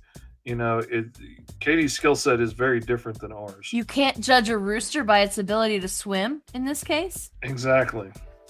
That'll do. Yeah, like Katie is like classically trained painting, whatever. You know what I'm trying to say? Do I know what I'm trained to do classical painting? Like that's like you weren't doing. You guys are sounds from your storytelling that you did a lot of self-taught stuff. Like you learned a lot of this on your own by just messing around until you figured it out. Yeah. And that's, I know Katie did a lot of that as well, but totally different styles. Oh yeah, she focused on a whole different thing than I did. I didn't have the patience for that. Like I wish I could do the photorealism that she does. I do not have the patience for it. My ADD will not let me sit still that long. And like I used to do paintings and I really enjoyed it. I couldn't handle that was the wrong color. I couldn't handle the egotism that comes with the local fine art scene around here. And I couldn't play the part. I couldn't be like, well, you're never going to really understand my artistic brilliance, but if you spend a couple grand on this painting and you ruminate over it day after day, you might catch a glimpse of my brilliance if you bask in it long enough. I'm a worker. Like, I just want to do my job, get paid, and go home. I don't want to sit around trying to convince you how brilliant I am. I don't care. I just like making art and telling stories and stuff. Mm-hmm. I wasn't a good fit for that market. That's fair. And that's like, Katie told stories about that, about running into that kind of stuff too, despite the fact that she has every right to be one of those people, right? Like she totally has earned it with her skill. But I can't imagine Katie being that way. That would be weird. I can't either. And yeah, like that just goes to show you that you don't have to be a dick about it. And some of those people that do that pretentious crap, like it's usually the art is like, not that it's bad or good, but it's just like, really, dude, this didn't really take that much skill. You taped a banana to a wall, my dude. I could have done that. One of the guys that I know personally, locally, that is super successful with it, his whole shtick is porcelain peckers. And I'm like, dude, it's not that freaking deep. You like peckers and you make a lot of them. Like, it's not that complex, man. But, you know, he's really good at pitching the mystique of, you know, his artistic brilliance and whatnot. And people will pay a lot of money and, you know, put them on display on their manteltop and whatnot. And he makes money. Sure, they're putting them on display. They're putting them on display. He does his job well. It's just not a job I'm suited for. I'm not a car salesman. There's a lot of things I'm not good at. And yeah, same. Katie said fine art people are the worst. And she said also, and this is an experience I've had too. I went to an art school. They really were awful about my art because it wasn't contemporary. I had experience with the fine art people being idiots in school too. And it's just weird to me because like you keep telling me that art can't be defined. Like, that was a big thing that I heard from teachers is art can't be defined. Like, what is art? It's anything you want it to be. It's this, it's that, like, whatever. And then they would tell you that you're doing it wrong. And it's like, how the fuck is there a wrong way to do art? Yeah. Oh, I mean, are you murdering puppies when you're doing it? Like, that's a wrong way to do art. Nobody should be getting hurt. But, like, if you're, if she's drawing photorealistic stuff and everybody else is doing like paint splatters, like Jackson Pollock shit, it's both art, and it's not wrong. Neither one of them are wrong. Yeah. If you are if it's making you happy to do it and you're not hurting anybody else, then it's fucking art. Actually, that's good life advice. If it makes you happy and you aren't hurting anybody else, then just keep doing it. Don't worry about it. And whether or not somebody else wants to pay for it or wants to pay as much as they want to pay for somebody else's doesn't make it any more or less art. Yep. You will find your people, just like with the weird stories that we tell. Like, I did not expect a story about Dee coming out as transgender later in life to be as emotionally moving to me as it was. But, like, there's a couple places I got all misty-eyed. And, you know, and I laughed, and I cried laughing. And, I mean, I really enjoyed it. I wasn't expecting to like it that much, but I did. And it's one of my faves now. And, you know, the people that are going to dig your stuff are going to find it and going to enjoy it. Exactly. I'm surprised that more people don't want to buy Dee's book just because she's exposing the queer agenda in there. Which is... Yeah. Giving out all the secrets. Very sinister, you guys. Like, we're talking about, like, going to the grocery store and shit. Like, oh, yeah. Sinister. Talking about going to the bathroom now, that's a hot button topic right there. Right. Sinister. Because, you know, people only go to the bathroom. You all should go buy a copy because it's all the secrets are in there, all of them. Yeah. Go buy some. We'll go buy a copy and learn. Problem is, they'll buy a copy and they will learn something. Because I know I did. Learn. Like, and the whole bathroom thing was one of the things that really afterwards I get so angry when somebody brings that up now in a conversation. It's like, well, you don't want to go in the bathroom with your daughter. I was like, and I don't want to give anything away. I don't want to get too personal or anything, but like, you know, she explains a lot of the stuff that she went through, surgeries that she had and stuff. And I was like, nobody is going to go through all this just to creep on your daughter in a bathroom. Like, if I wanted to be a creeper, I don't have to do, just go into the fucking bathroom, creeper. Exactly. Nobody transitions to be a creep. That's what they, nope, not going to make that joke. Never mind. But yeah, it was a clergy joke. Really made me think about that in deeper context than I had ever thought about it before. And I was like, that's an absolutely ridiculous argument. You know, nobody is going to go through all of that trouble, you know, risk their family turning their backs on them, risk losing their job, risk losing all of their friends, all of those things just to creep on somebody in a bathroom when you could stick a web camera in there or something. Like, nobody's going to do that. It's ridiculous. Yeah, notice it's never queer people it's never trans people who are doing shit like that. Never. No, it's the clergy or it's Republicans. Sorry, I went there. uncles or neighbors or grandpas or like, there's way more people to be worried about than there is that. Yep.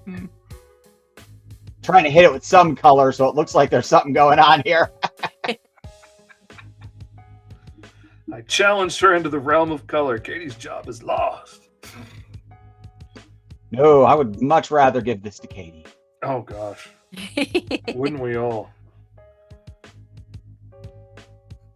I would give anything for I like that you said that when we literally just hired you to color a book.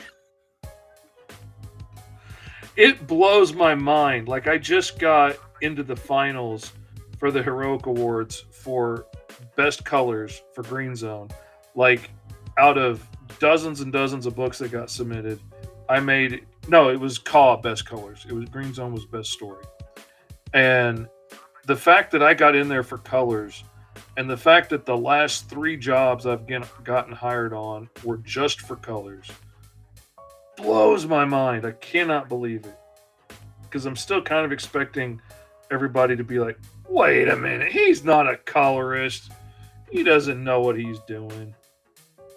Well, I can't speak to the other people that hired you as a colorist, but I know for us it was like, I saw the similarities between the style of the pencil artist and your pencils, and I was like, okay, it fits, and the fact that you're really fast really helps too. Yeah.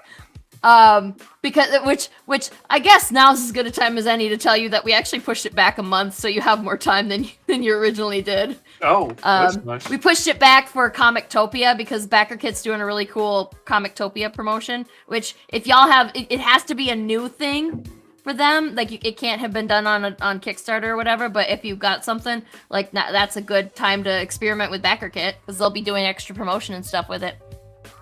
And I just learned about it. What's that? When is that? It's in July. It's July 18th, I believe. I have an email. I can tell you later. I can send you a message later. But yeah, it's on top of all my clients' work and everything else that I've got to get on now. Well, I mean, technically you are going to be in there because you're going to be colors on our book. I've been wanting to try out mind, please? because Kickstarter's been tough. Man, this Kickstarter kicked my butt. But also, I've been so busy trying to wrap up stuff and trying to get books out for my Patreon and trying to do this and do that I haven't had the time to really invest in it as much as I should have. And, there's a while there I was on a podcast every night, but not 2 or 3 podcasts a day. And, I haven't been making a whole bunch of videos and stuff because I've been working like 12, 16 hours a day making comic books. And so, Katie said step backward in the conversation, but she said, you know who I got harassed by in bathrooms to the point I didn't want to use public bathrooms? Teenage girls. Nobody's trying to ban them. And ain't that the damn truth? I have not met a person that is meaner than like just teenage girl, like a category of person of teenage girls. Teenage girls are so like, and I mean, my niece is like, she's just starting to go through that hormone time, and like, I love her very much, but right now she has like, I wonder. I was like, is this how we were? Is this how I was? Oh my god, when I was a teenager, Mean Girls the dog all the time, like is constantly talking trash to the dog, and I'm like, lay off my dog. She's sweet. She don't need body image issues. Well, it's not even that. It's not even that Ava's not being cruel or anything. Like, she's just so emotional sometimes, and it just her mood can switch on a dime. And I know I have very volatile moods, and I like to blame it on my ADHD, but like that is so like she might have ADHD. I don't know, but she just is a hormonal teenage girl. And I was like, God, were we like that? Was I like that? Was I that bad? And she's hardly the worst. I mean, I feel like I was probably worse, but, and you know, there's, I don't want to say there's more pressure on teenage girls than there is on boys, because that's not fair, but because I only have the one perspective that I'm saying that from. But being a teenager in this day and age, regardless of if you're boy, girl, non-binary, whatever, it's hard. Mhm. It is not a great time to be a teenager. But No. at the same time I say that, I also think that it's also conversely kind of a great time to be a teenager because of the, like, we still have the gender and the sexuality issues, but we don't really have things like, if I was a kid now, I don't think I would be getting mocked for my like my lack of ability to be skinny. I think that because like, so there's that, like, the body image stuff is so much better now than it was when I was a kid. Mm-hmm.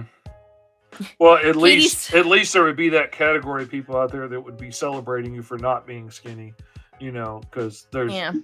now we know that there's, you know, somebody out there who's got a taste for every flavor, and that's Well, it's wild too. Like, it's not like I was not good at athletic stuff, but I was an athletic kid. Like, I was in softball and shit. Like, I was an active kid, but I also was a fat kid. I've always been a chubby person, and at this point, I'm fine with it. But I was not fine with it when I was a teenager because of other teenagers, and weirdly, lots of adults. Adults are really good at body shaming kids. It's weird. Katie said she didn't have a teenage phase. She was just born at the age of 40. Are you 40 yet? Are you 40 yet? I don't think she's 40 yet. she was always. I think she 40. just lied to us. She was always 40 and will always be. It's a state of being. It's a state of mind. Fair. Like, in my head, I'm still like 20, and but also at the same time, I've also like always been 60, and it was real funny when I was a teenager to do the old man voice and to mix things up, and be like, well, it's not rocket surgery back in my day, and it was really funny in high school. Now I just seem like an old codger that doesn't get it when I'm like, yeah, I was posting on to my face the other day, and people are just like, oh my god, he's so old. I'm like, it's not ironic anymore. Now I'm just old. So now I'm like staring Fair. into the senior citizen, and I'm like shaking my fist at clouds and stuff. I hear that.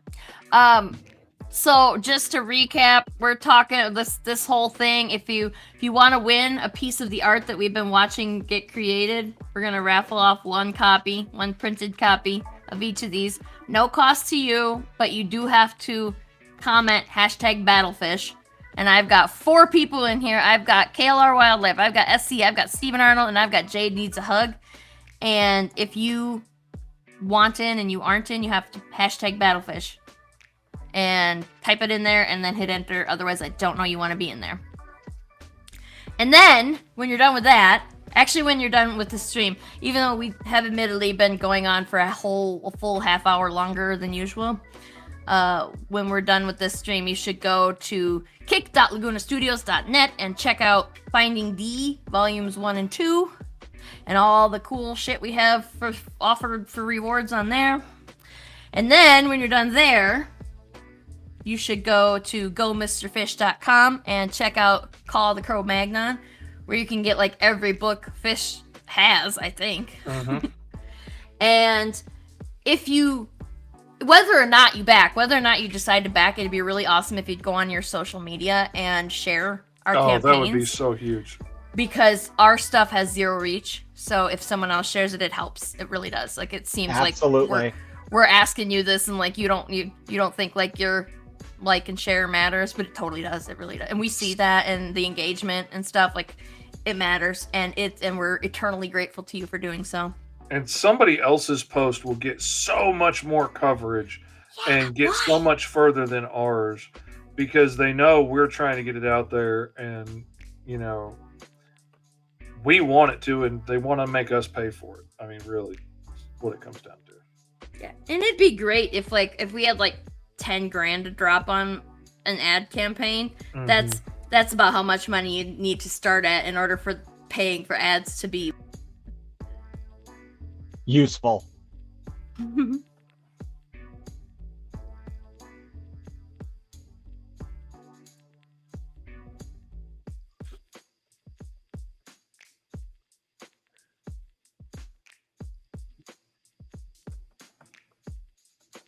You're gonna have to let us know what Heidi thinks of Heidi as a Cro-Magnon. when we're I done here absolutely because will. I'm thinking she's probably gonna be tickled with this.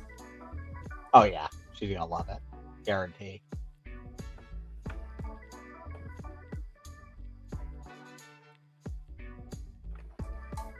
Well, Katie said I didn't think so. Katie said she's still got a couple years before she hits that eternally 40 mark for real. Oh, you children.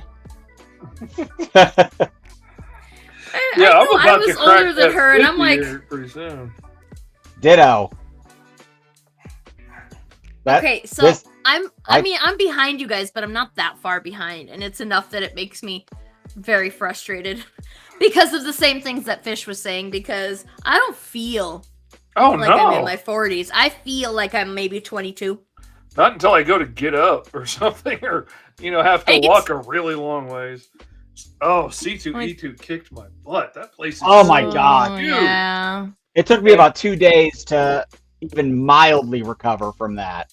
Oh yeah, I was sore for probably 3 days after I got back. But I will admit, like, I spent 15 years in a wheelchair, so there were times I deeply missed my wheelchair when I was like way on the other side of the con and I had to walk all the way back to the front. I was like, wheelchair would be real nice right now. But I walked probably 10 miles a day for 3 days solid, and other than blistering the entire bottoms of my feet, I did fine. I mean, I didn't like fall down. I didn't hurt myself. I didn't get somewhere and couldn't get back, or I'm really proud of that, because not that long ago I wouldn't have been able to even get in the building without a wheelchair. So that was pretty awesome. It sucked, but it was awesome. Yeah, that's pretty cool. Yeah, I know I said it before, but like I just got such bad FOMO from seeing all the C2E2 comments and pictures and stuff, and the only thing that I actually requested of anybody who did go to C2E2 was that I told D that I wanted photographic evidence of who was taller. Was it Mr. Fish or was it D?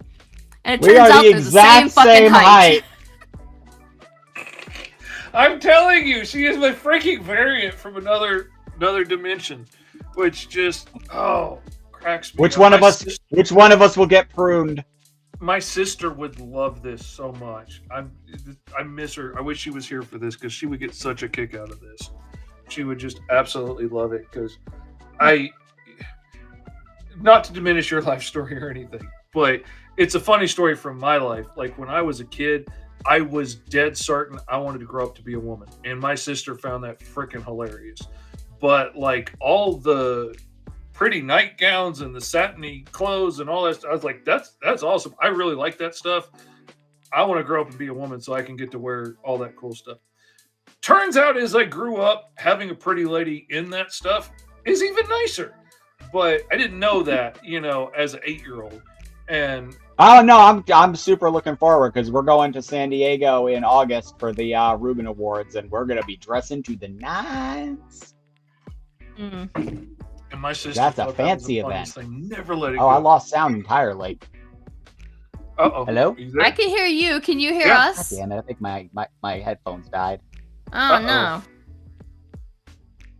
I don't know sign language. I was like, we can hear you. I don't know enough. I don't know sign language. I know. Thank you. You're welcome. A couple other things. Yeah, my headphones just do that after a while. They're like, fuck you, we're done.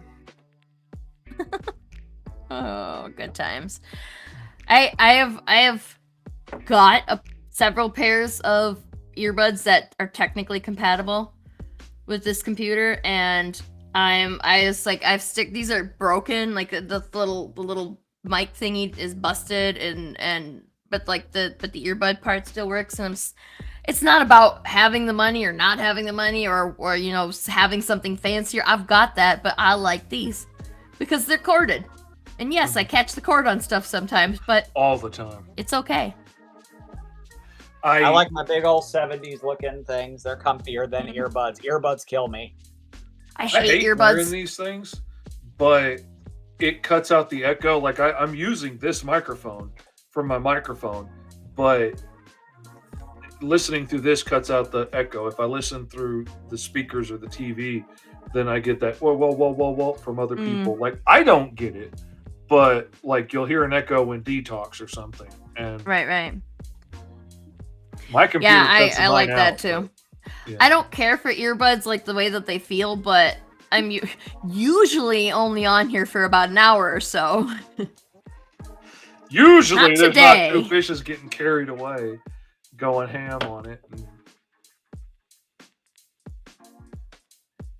I'm seriously like sitting here thinking, I was like, I could shrink that image down and I could put it on cell phones in the foreground and have people holding up cell phones taking pictures in the foreground too. Well, I'm not going to stop you from fiddling with it for the next however long. You do whatever you want. I think that's a necessity at this point, really. I mean, I don't see where we really have an option, if I'm being honest.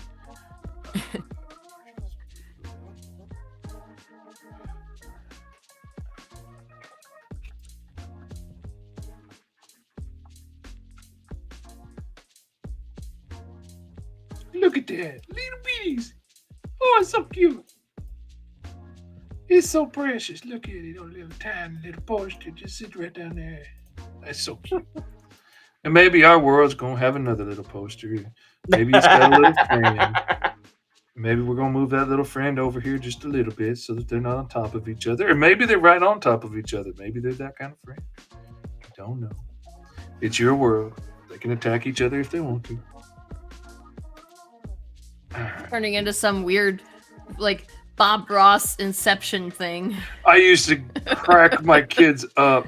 I had to do this prop for church one time, and we had to draw. I had to make this really pretty mountain and then a really scary mountain that was a copy of it, and so one's like all lush and green, and I was doing the whole Bob Ross bit, and then I went over to the other one, and I was like, and maybe there's a little cow skull over here, just the skull. The rest of the cow's been carried away by coyotes. And maybe there's a little dead tree. And maybe there's a little lava flowing out. And my kids just died. So it just became a running bit. Every time I was doing something particularly gross, like I'll start doing, like if you're cleaning like, a dead squirrel out of the gutters or something, whatever it is, I will start doing it in my little Bob Ross montage. And do you think if Bob Ross was alive today that he'd still just do happy little trees, or do you think he'd do other stuff? I think he would probably... Honestly, I think if he was still here, I think he would still be stuck doing what he was doing by the folks that were controlling him. Yeah, that's fair, yeah. I think he would still be making them money left and right. That's fair. Because he was too nice to get out of it.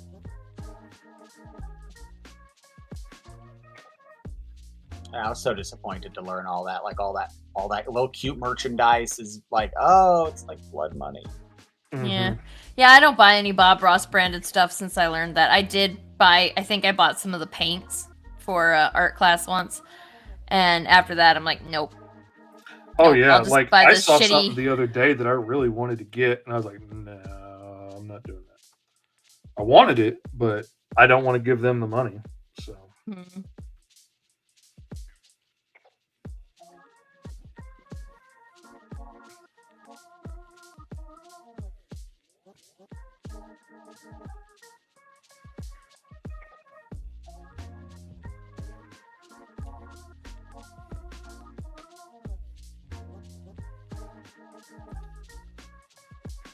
I tell you, one thing I do like about the cell phone revolution is rectangular cell phones are so much easier to draw than cameras.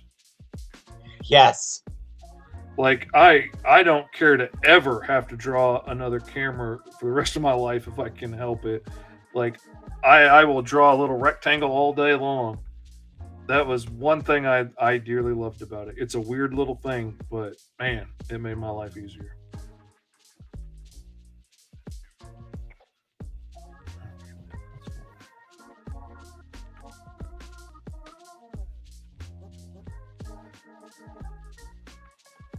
And I did a comic for a friend of mine for his handbook, his multiversal handbook for the Indie Comics universe, and it was set back. It was a period piece with some old like public domain bad guy, that super scientist that had developed a machine that let him look into the multiverse, and so he was seeing all these different Indie Comics dimensions, and then that would cut to the handbook entries for those dimensions, and then he would turn the controls and go even deeper into the multiverse, and then you get more. And it was a lot of fun, but being a period piece, I got to draw this big old like accordion style camera, and it just really sank home to me. Like, sometimes I get tired of thinking, like, how else could you hold a rectangle to get a picture over somebody else's head to make that crowd scene more interesting? After drawing that freaking accordion camera, I'm like, man, I will draw square rectangle cell phones all day long. I'm happy to. Believe that.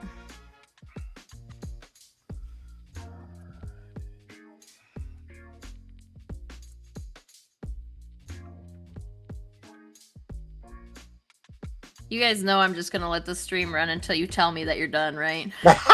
this could end up being an all-nighter if you don't tell me when to stop. That's fine with me. I'm nearly there, because if I don't stop soon, I'm gonna keep going forever. Yeah, I'm trying to hit a couple more highlights and make this look a little bit more finished. And then I'll probably tweak it and play with it in Photoshop and get some glows on it and all that jazz. But like, if I don't stop, I'll end up drawing their data plan or something for these cell phones. Oh, look at that. SC, ever the super fan of D. I assume you're also enjoying Fish's work, but SC's here for D, right? And then everybody just got to put up with me because it's my show, huh? Okay, that's not that layer. Where did I do that? That's where I did that. Okay. Oh, we didn't talk about that at cross promotion with Richard Fairgray either, because if you back Richard Fairgray's book too, which that's if you go to Finding D's campaign, you'll see it. Just scroll down a little bit. If you back both, then you get a sticker, and it's a ridiculous sticker. It's silly. Oh, I love that so much. That made me go out and instantly back his book. I mean, I was probably going to do it anyway, but that made me go do it right then. Well, I was confused when we had the live stream. I was confused because I thought that he was there to promote Wet Cement, his one that ended on Tuesday when we launched. It ended like 3 hours later or something. And I thought that's what he was there to plug, and that's what the sticker was for. I didn't realize there was another one that he had coming out like in a day. Mm-hmm. And so I like rushed in back for Wet Cement, and I was like, but wait, I'm only doing it because this is like in the interest of saving space and money. I've been going pretty hard on just digital stuff now. And I was like, wait, you're gonna do that for me even though I am doing this digital and I'm actually not allowed to back D because it's our campaign?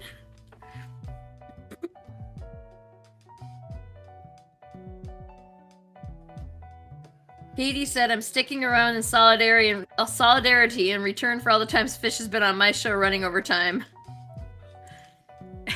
I do miss Katie's show. I gotta admit. That was... Yeah, we should talk about, because I know Katie, it was Katie's idea, and I was just there to be, like, producer. Mm-hmm. So, we should talk about doing that again sometime. And maybe, since it was kind of tough to nail down a time for it, maybe we would do, like, a bi-weekly thing instead of a weekly thing, or maybe do it on the weekends or something, because, you know, it's a problem when you live in the central time zone and then Katie's over there in fucking Narnia with her 8 hours ahead or some shit. Yeah. I live in central time. That's central meaning the focal point. That's the good one. That's the good time zone. Yeah. It is the correct time zone. Oh, hello. Just nobody else wants to acknowledge that fact. I don't know. Technically, Katie's pretty close to Greenwich Mean Time. we're not talking that nonsense. Starting point. What are you, some kind of fucking science hippie? That's where time starts. That's where time began. On our tiny little self-important planet in a corner of the universe. Selected there.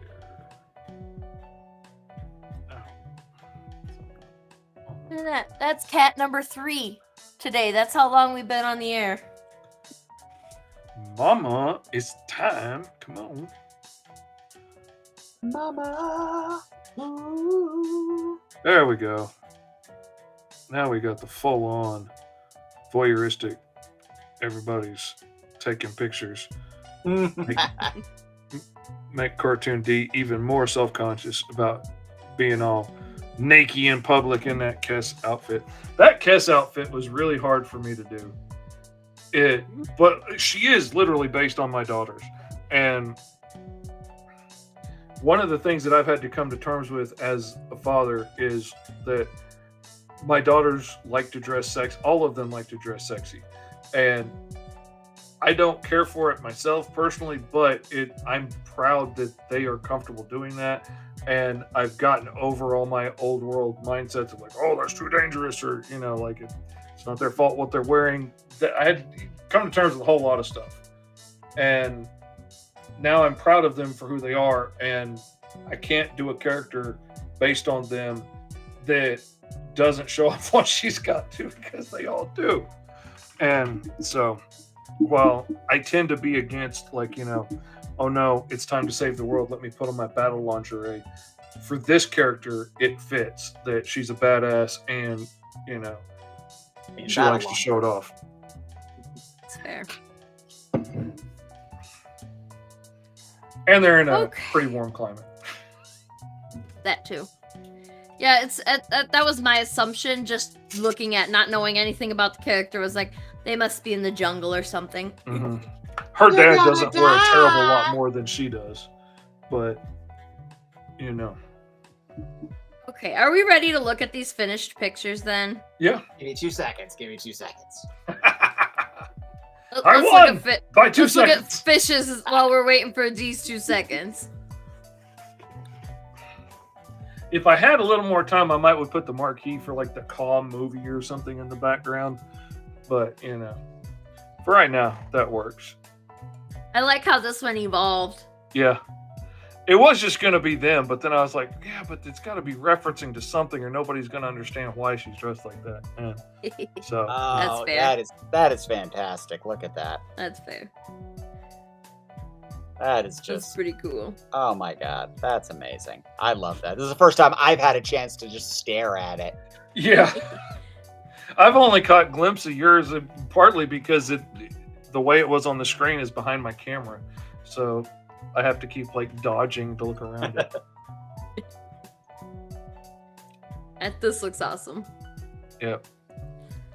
It took me most of the day to figure out what I was going to do with her bosom because God doesn't wear anything on the top, and I was like, I can't do that.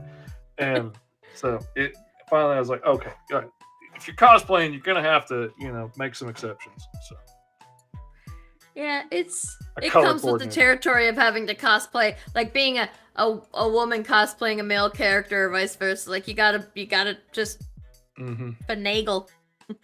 Yeah. Okay, let's look at these now. Oh, that's so cool. That is cool. Pretty. And the colors are really going to go well with issue 5 particularly. Awesome. Oh, I'm loving that. That is going to be cool. Very pretty, very pretty. When you were coloring, I was watching you color it, and it was extremely red, and I was like, wow, that's gonna be bold, almost unrealistic. And then I don't know what the fuck you did, but then it was like all of a sudden it was like, bam! Look at all the detail. What the hell? What just happened? It is a mastery of the art program that I do not yet possess. Maybe I will never possess. I'll kick your all's ass in Illustrator, though. Tell ya. I haven't used Illustrator in a while. We don't have it at work, so I have to fake everything vector in Photoshop. That's fair. I was a Corel Draw guy because that's what all the businesses I worked for used. So I kept using that. But I mean, it's Illustrator. Just everything's in a different menu. I saw an ad for a design thing. They wanted you to know Quark, and I didn't even know Quark still exists. Wow. Does Quark still exist? I haven't worked in Quark in, God, probably 20 years at this point. Yeah, I mean... But it was now on the job requirements 20 years ago, so it must be important. And, that drives me nuts, because it's always like HR that's making these lists of requirements. Yes. And you can know how to do everything, but if you haven't been using the exact same program for 10 years at your job... SC, what is that? Exactly my point. What is Quark?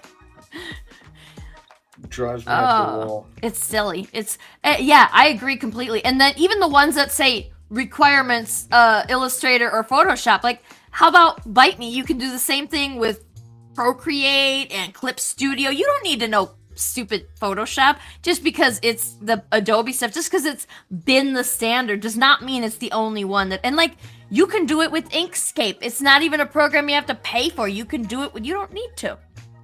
And SC's Quark is I guess similar to some of the Adobe stuff, but Adobe outclassed it so long ago that it's pretty irrelevant, and I can't find anything in here with a quick Google. I cannot find anything indicating Quark still exists. So, but it was an art program. Was it a vector thing? Quark was a page layout, and I was gonna say, yeah, it was like desktop publishing. Yeah, it was. I don't even like. I remember seeing it in it was like school, but I did not do anything. Type thing. Like you can I put mean, the graphics in and move them around. Yeah, I could not tell you how to use it. Oh man, I mean, I remember using it in college, but that was a long time ago. Yeah, no, same. I saw it in school, and that was it. I not touched it since. I couldn't tell you the first thing about it anymore. Since I've been if working it even in still exists. Clip Studio, I almost never use anything else. I've been using Corel Draw to actually print my books just because it has a better feature for printing booklets, and I can print like one side of a sheet at a time and make sure everything's looking good in the page layout in the print preview, and then like send that sheet to print rather than have to send the whole thing at one time. But that's the only reason, really, that I still even use it for anything. Sure. Yeah, how do you guys say this? Do you say Krita or Krita?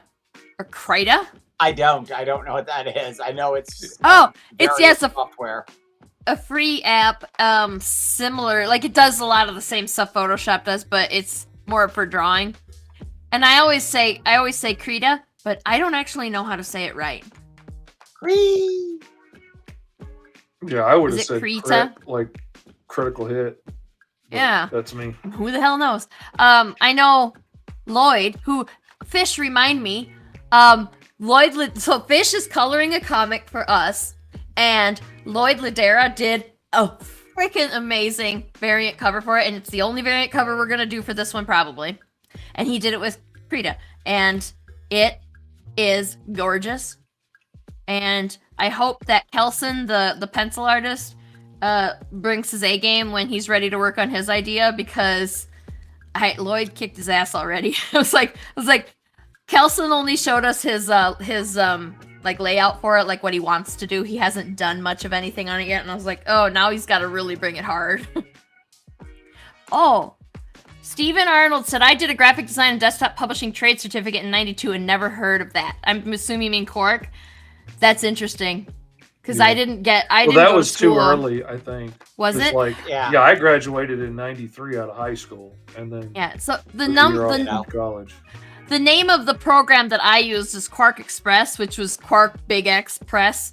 Yep. And it's, according to Wikipedia, still exists as a company, but I don't know that Quark Express is still a thing. It says maybe it is, but like the fact that nobody knows what it is tells me that fart noise, who cares, like, right? I studied 3D animation and graphic design and stuff in college. Like I was shooting for a job in video games doing 3D characters. And I was such a good modeler and designer and animator, and I haven't used any of those skills since college, really. I mean, I kept trying to work on demo videos for a few years to keep trying to get a job, but anyway, that didn't work out. Now the software is like 50 generations past what I learned, and they don't even make the stuff that I learned on anymore. And it's not even available except as like old emulators for fun to like see what grandpa used to do back in the day. And like, and the new stuff is so complex and so different than what I learned on. It's just easier to pay somebody to do it than to sit down for 3 months and try and figure out the software. Because I mean, I could make 4 books in that time. That's true. I got to do what makes money, and learning a 3D software doesn't make me money right now. Yeah, that's true. Okay, so everybody, if you're watching and you have not, hashtag Battlefish in the comments to get your chance to win this. I've got 4 people on this list right now, so like your chances are pretty good right now of winning a piece. And I'll give everybody a few more minutes to decide. Katie said, my pick is at the weird stage where one part looks realistic, but that's the only part that does. I always love watching the evolution of Katie's pieces because of that stuff. It's yeah. And then she's like, oh, this piece is really rough yet. And I was like, what do you mean? It looks great. And then she works on it for a couple hours, and I was like, oh, I see what you mean. Now the rest of it looks like shit compared to the piece that you. I get it. One better too. Like it looked fine. Oh, wait a minute. Now it looks. Oh, wait, it gets even better. Yeah. She does that. I used to keep clients out of the room while I was working on murals because I was like, don't come in the middle. You're going to come in the middle and you're going to get scared and you're going to think it looks horrible. Just stay out and come in at the end and you'll see it as it looks like what it's supposed to look like. But the middle gets really rough sometimes, and you know, it could be scary if you don't understand. Even the like the strictly, because I'm pretty strictly graphic art. I don't do a lot of drawing stuff, and even that has ugly stages. Like I keep telling people, I generally don't know what the hell I'm doing until I'm at least 50% done, and that's not a joke. Like that, it sounds like a joke, but it's not a joke. I generally don't know where the hell it's going until I'm over halfway done. Oh, Katie sent me an update. Do you guys want to see the update before we do the drawing? Yes, I do. I would like to see the update. I gotta download it. Because my phone's not, my computer doesn't want to play nice, but it's fine. Oh shit. They look the same in the thumbnail. The thumbnail's too small. Now I gotta delete them both and re-download it. Okay, now I got the right one.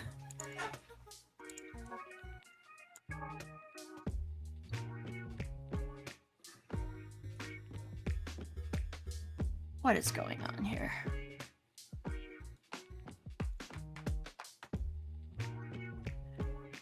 Okay, now it's correct. I downloaded Blender. SC's been making comments about Blender in the thing. Mm-hmm. Oh man, yeah. See, and like, it's just like the magic face. in the face. Yeah. Let's just zoom in on this shit. Look at this thing. It's like where the it's like where the light is hitting him, it renders him. The light of reality has hit his face. Yeah. Oh man. It's a 3D-ing flashlight. That is crazy.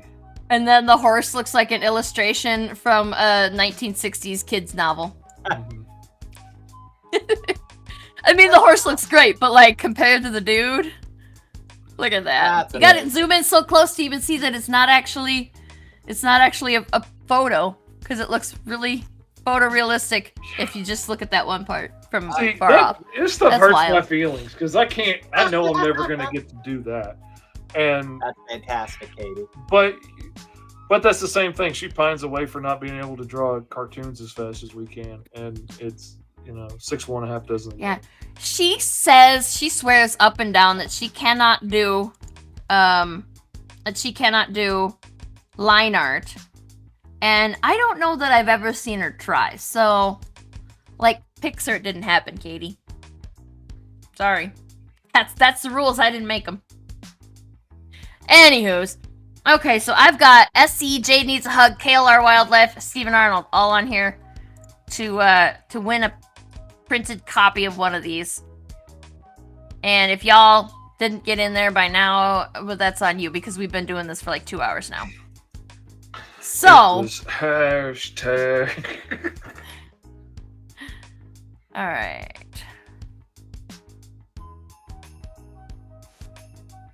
Which one should we do first? Should we do a spin for Fish's piece or for D's piece? I say D's. Well, you win. You said it first. I'm the only one that spoke up, so I win. Yeah. All right. This one I think makes a cool sound, so hopefully it'll come through on the because I told it to share tab audio, so hopefully you guys can all hear it. All right. So, are you ready? Ready. Yep. Wheel of morality. Turn, turn, turn. Tell us the lesson that we should learn. Steven! Steven Yay! Arnold needs a print. That's what I learned. So Steven just won a print of D's claw piece here. Pretty cool. And okay, so if you want to actually collect your piece, then Laguna Studios, facebook.com/Laguna Studios Comics, and send us a message so that I can get your mailing address. So yeah, and if you need that, I'll put it here. I'll put it down in the link, or put it down in the ticky thing. That's what I do. All right. Next, we're gonna give away a printed copy of Fishes. Where the hell's the spin again button? There's no spin again button. Oh, I think Katie's gonna win this one. Score! Wins a copy of Fishes. Yay! So, Go somewhere that they can really appreciate my craftsmanship and my artistry. awesome. All right. These both look so cool. We're just wildly different, but look so cool. I'm pretty proud of hitting the look as close as I did. It looks fantastic. I love it. I was studying Yeah, it does. the Kickstarter. Like I went to findingd.com and looked around, but like they're all in chronological order, so like looking for something specific was harder than scrolling the Facebook page at the Kickstarter and being like, okay, that's what I need right there.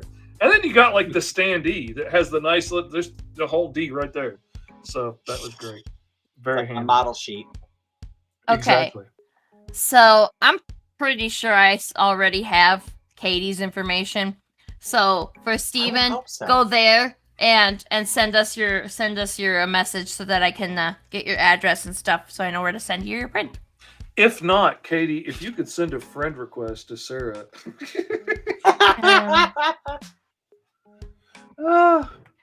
Katie should be my friend.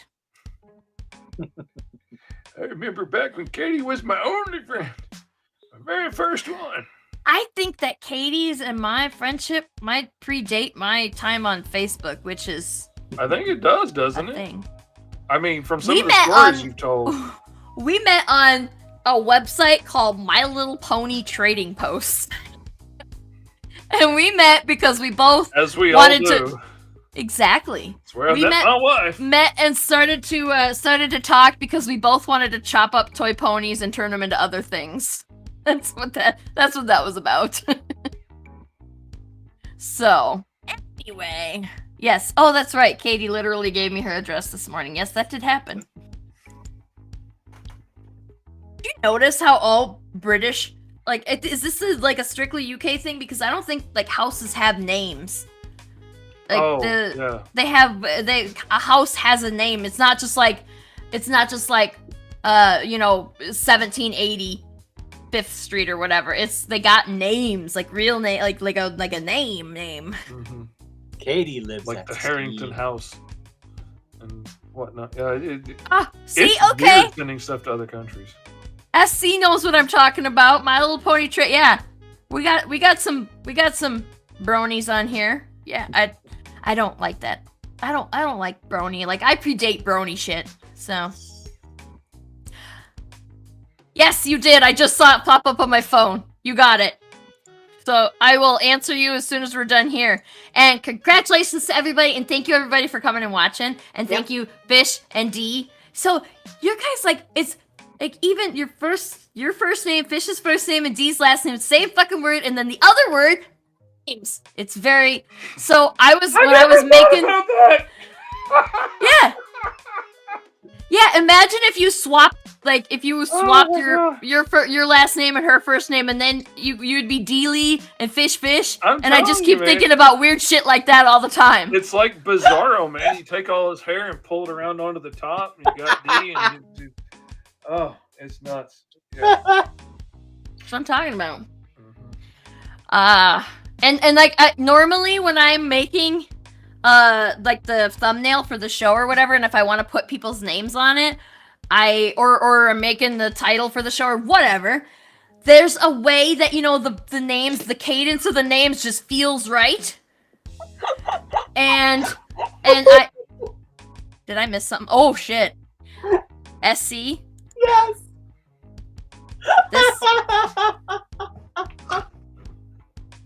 So we're gonna need a moderator just for SC, huh? Oh shit. Yeah, but like there's usually a cadence, like a natural rhythm that comes to listing people's names off. And you two, when you're both on there needs to be a third person, otherwise it just doesn't work. And I'm just like, okay, I don't know who to list first. None of this makes sense. I can't. Oh, yeah. And just like Fish, just the It Fish. is not a problem I ever expected to have. It's been so rare to find anybody else with Fish for a name at all. There are like there's so few Fishers out there at all. Like, I was so excited when there was a Fisher on Roseanne, and then he beat up Aunt Jackie, and I was like, dang, dude, you were like the one guy on TV, and now you got to be a jerk. Or there was like the cop on Barney Miller. And I have a cousin who married a guy with the last name Fish, Nick. So he's all right. I don't know him that well, but he's all right. He's cool. I had a kid come in the Tourette's world, and his last name was like Fishbine, and he was going by like, you know, MC Fish or something, and people got so mad at him thinking he was trying to rip me off or catfish my name or something. It became a whole thing, and I was like, man, don't give the kid a hard time. Like, he didn't know I was here. Yeah. I'm nobody. All right. Well, we better go before SC breaks the chat again. Yeah. I appreciate the hell out of you right now. You should come to my show every single week, just for the lols. Yeah. Because I don't get enough of that in my comments. Like, for reals, I'm not even joking. I am very, very happy with the comments section this time around. Kyron's butler keeps it so serious when he's on the show. You know, I know, right? Nice to have some jokes and some puns and whatnot. Get some giggles in. So, I honestly don't have a clue what I'm doing next week. I had to cancel my Fallout show from last week. So just due to stupid things, stupid life things. No emergencies, just stupid. Anyway, yeah, so maybe I'll do that next week. Maybe I'll see if I can get Ryan and Mike and who else? Amayu, right? Her name. It gets me every time. We'll figure it out. I think it's Amayu. Because I keep wanting to say Amayu and I knew I was wrong. So I think it's Amayu. But anyway, we'll see if they can do it and come back and we'll talk about Fallout. And we're going to give more shit away. Because I give away shit on every show now. Like, that's my thing. I got my stuff that I give away. And I've got... I used to have an Agents of Geekdom sticker, but I don't know where the hell it went. I lost it. I'll make a new one. It'll be fine. I'll have to send you some stickers and stuff so you got some stuff to give away of mine. Because I seem to be on here enough. It's worth going ahead and shipping you some stuff. I mean, so like we're still in that building period where I don't have a lot of Laguna stuff, but I will have that. I did find this the other day. Oh shit, blasting it out. There, can you tell what it is? Oh, there it is. Yep. The light's blasting it out, but yep. I found it the other day and I was like, oh yeah. And that's how big the new pins will be too, about the same size. Like this is a big pin, and it's got two stabbers. What are they called? 2 stabbers. It's a double stabber. You can puncture your boob twice with this thing. Yeah. So anyway, we've been on here for like 2 hours and 15 minutes by my clock, so we should probably go. And I appreciate all you that came to see, and thank you, Fish and D. And if you have any other comments that you want to put in the show, if you're not watching it live, go ahead. I'll still see them, and I will attempt to reply. I'm not gonna guarantee it because I'm really forgetful, and I do that thing of I'll remember to reply to this and then never actually do it. But you know. And then also go back, call the Cro-Magnon, go MrFish.com, and go back Finding D Volumes 1 and 2 at kick.lagunastudios.net, and like it, like our posts, share our posts, comment, or share our links, like do all that stuff, and we will love you forever. Absolutely. That's what you get from us. You get our eternal love. Sharing is caring. Absolutely. So, okay. And with that being said, thank you all, and have a wonderful rest of your evening. And we're gonna go now. Double reverse mermaid out.